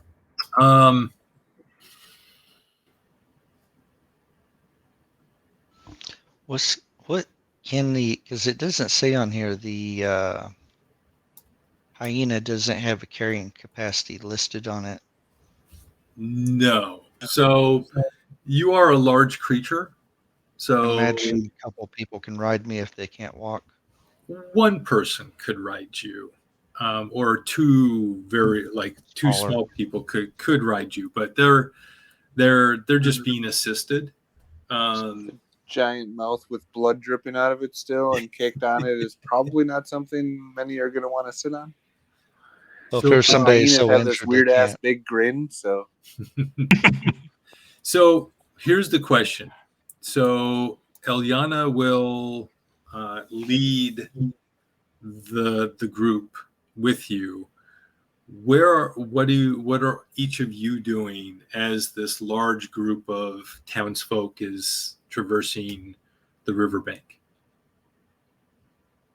Running ahead a little bit, or probably stay off to the side just to kind of watch the flanks.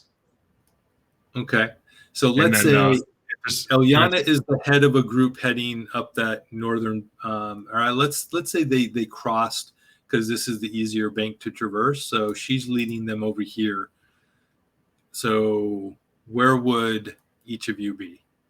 So there's a huge group of people trailing behind her down this direction. Slightly off this, slightly off to the side, but to the north of it, because that's where most of the fighting was happening.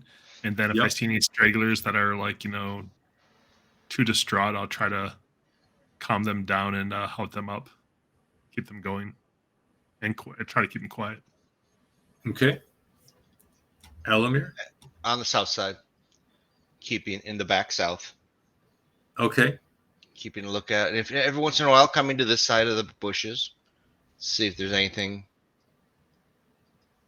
Got it. Unless the bushes are low enough to see through or over. No, there's taller trees in the bushes too. And it's only 10 feet across, so he's gonna pop over, pop back, pop over, pop back. Okay. Look through, that sort of thing. Spot?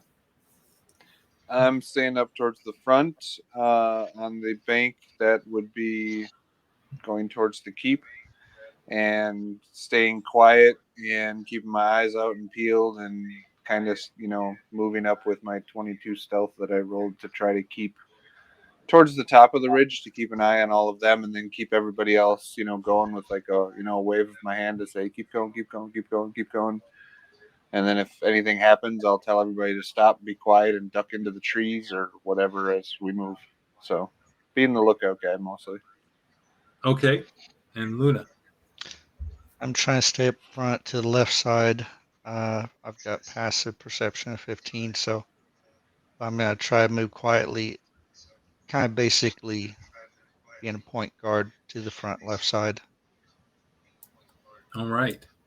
So as everyone's kind of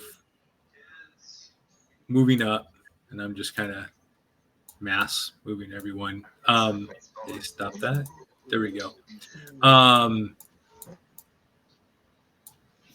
You all get closer, and the group is trailing, back behind behind you, and they still are a group all the way back to here. As you get up to, this is really the only part of the river that could be seen by this group up here. You see one of the kobolds look back down at the river, and Spot and Luna, you know that they see the group. The one kobold kind of nudges the other's shoulder and points back, and they look, and they're talking to each other. Sneak up to him as quick as I can. Okay. And I was staying on the top of the ridge, so I would have been probably over here looking up at everything else. Is there anybody else besides those two in the near vicinity of them? It's those two and one of the drakes is what's there. Yep. But that's And it. And then there's probably 15, 20 feet before the next group of people or whatever. I will tell you exactly. Give me 1 sec here. I'll look on my other map. It is. Okay. As soon as I can pull it up. This one. Here we go. All right. Yeah. Two to the left, south of the keep. Like there's a good 60 feet before there's anyone else. It's about 35 feet north of that group right there that you see another group of kobolds in an ambush drake.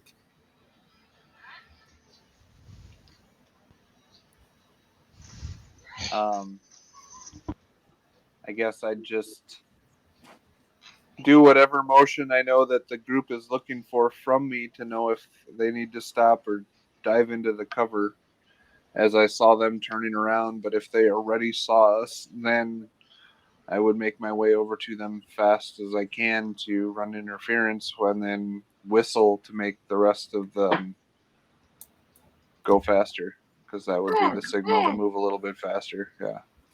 Excellent. All right, then let's just have everyone roll initiative, please.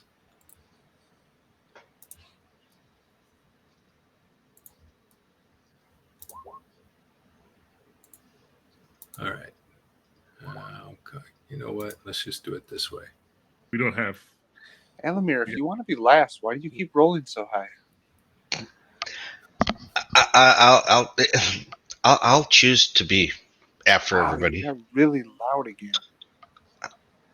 Well, that's because I'm very loud and boisterous. No, I turned you down, but you disconnected and reconnected, which made you loud again.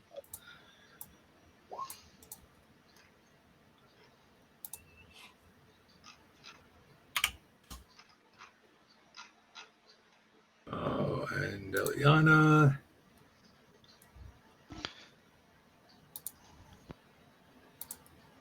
So I know they saw the group. Did they see me though?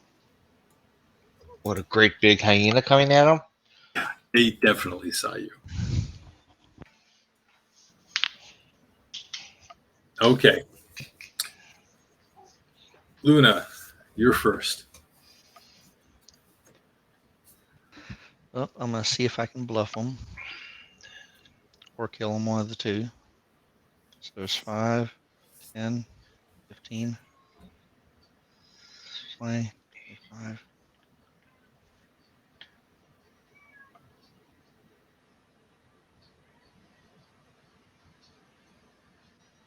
And that's as close as I can get. And that's it. Yep. Unless you want to double move, but yeah. Yeah. And then what are you doing with your action? I'm holding it. If they hit me, then I will respond with a bite to whoever hits me. Okay. And All that's right. all I can do. Spot.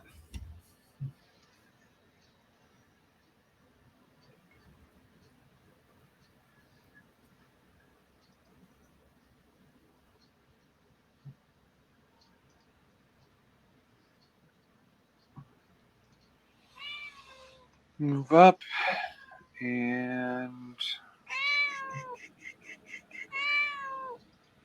I have a agree. meowing cat in my face. How long does your bardic inspiration last? It was only like 10 minutes or something like that. I had to look at it, honestly. It is. It's 10 minutes. Yeah, It's so gone. probably- Okay. yeah. It's gone. That's fine. Yeah, it's been I over guess 10 it's minutes. going to to get be the slingshot at disadvantage because it's more than 30 feet. Okay.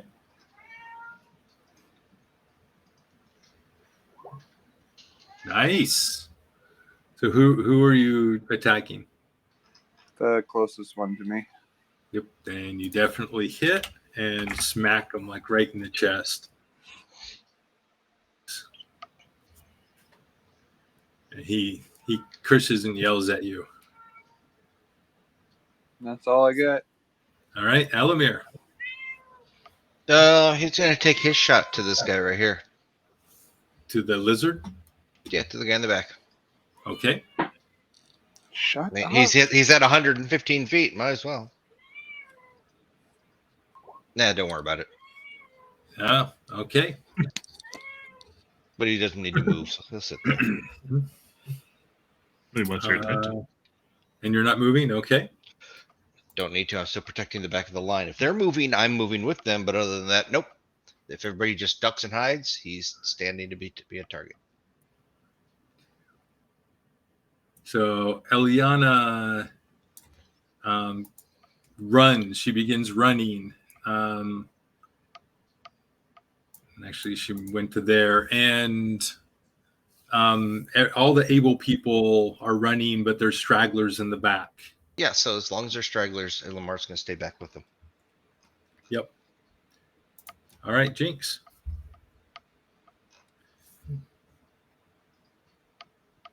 I'm gonna stay with the stragglers too, and if there's anyone that can help, I'm gonna try to help them move faster by grabbing underneath my shoulder or whatever, and just trying to help them carry.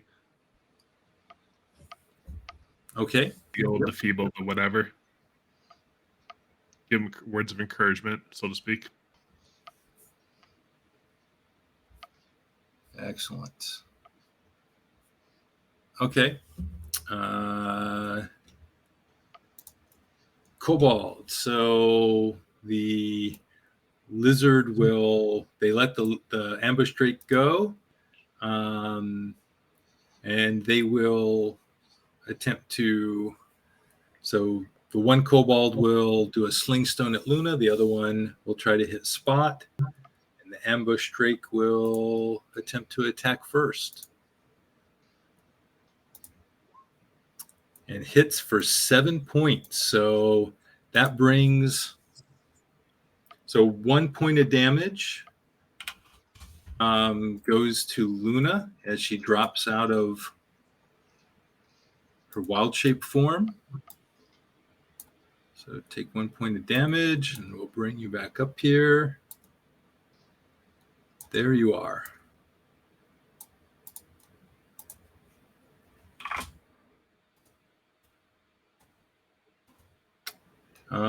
And then other kobold with a sling stone. First on Luna still. The 12, does a 12 hit That's Luna? a miss. I'm Miss. 14. Okay. That's a miss. And one sling stone from the wounded kobold attacking Spot and misses. All right, Luna. I'm going back into wild shape for my second round. Okay. And then I am biting him. There we go. And you're back. Fully healed. Yep.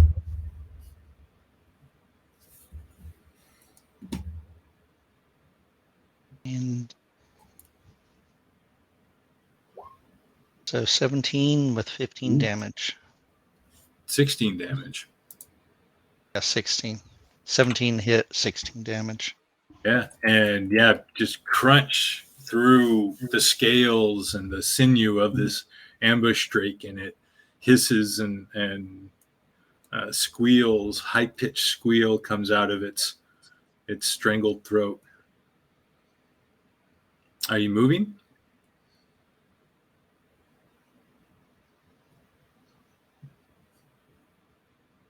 Okay. Spot.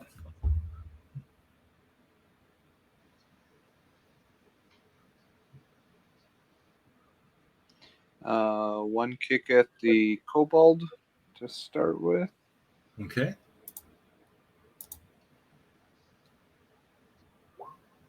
Yeah. You break through, you hear bones crunch, and it falls to the ground. The other one's going to go with a miss, I'm assuming, to the drake with a 9. Yep. All right. Alamir. I'm sorry. Go ahead. I'm going to move 5 feet, take the attack of opportunity from the drake if he wants to, just to get in range of the kobold so he can't run away. Okay.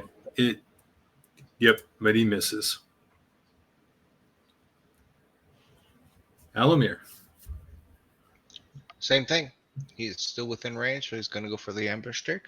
Okay. He's going to look at it and try and not shoot from the hip. No. Excellent.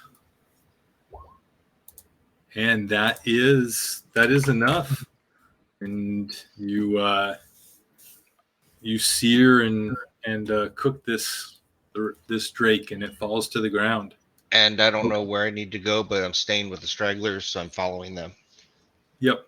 So they're getting pretty far. So Eliana will just simply hold the grate open and a quarter of all the people make it into the tunnel this round.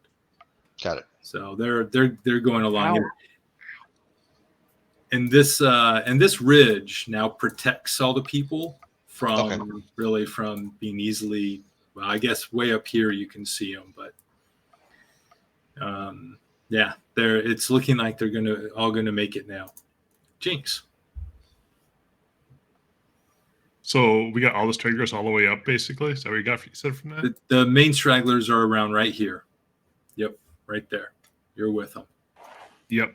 I get this far, and I use half movement to move an hour 5 feet, basically, to keep them pushing forward. Okay. I keep doing that because I can't get up there, and I have nothing to range far enough for that. So. Excellent. Yeah, the kobolds. There's one kobold remaining. And it's pretty smart enough to know that as fast as Spot and Luna are, it's not getting away. So it's going to try to hit Spot. And misses terribly. It's like there's like a little bit of yellow liquid going down its scaly leg. It's shaking. And just gives a half-hearted, scared swing at Spot and misses. It's an awe of Spot's awesomeness. Yeah. And Luna. I'm coming up doing quick work.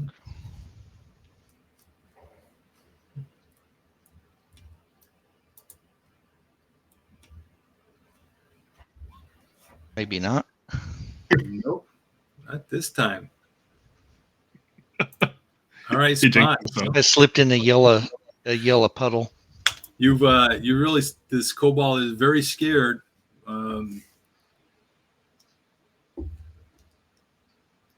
do you do?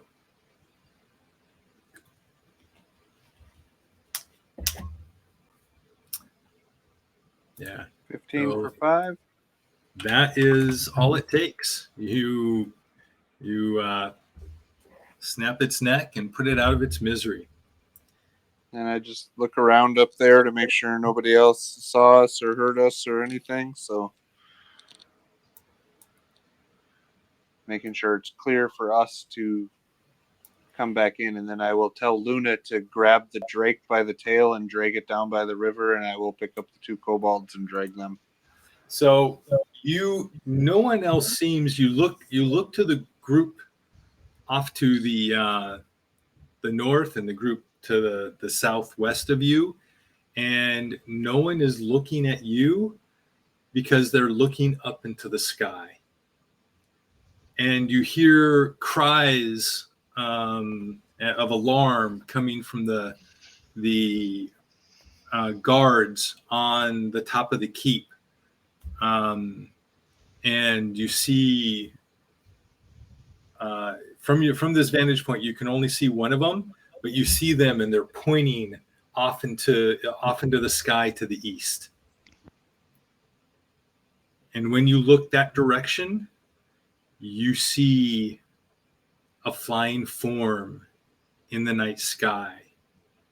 You can't see a particular color, but it's large and it's flying, and you are pretty confident that it's probably a dragon.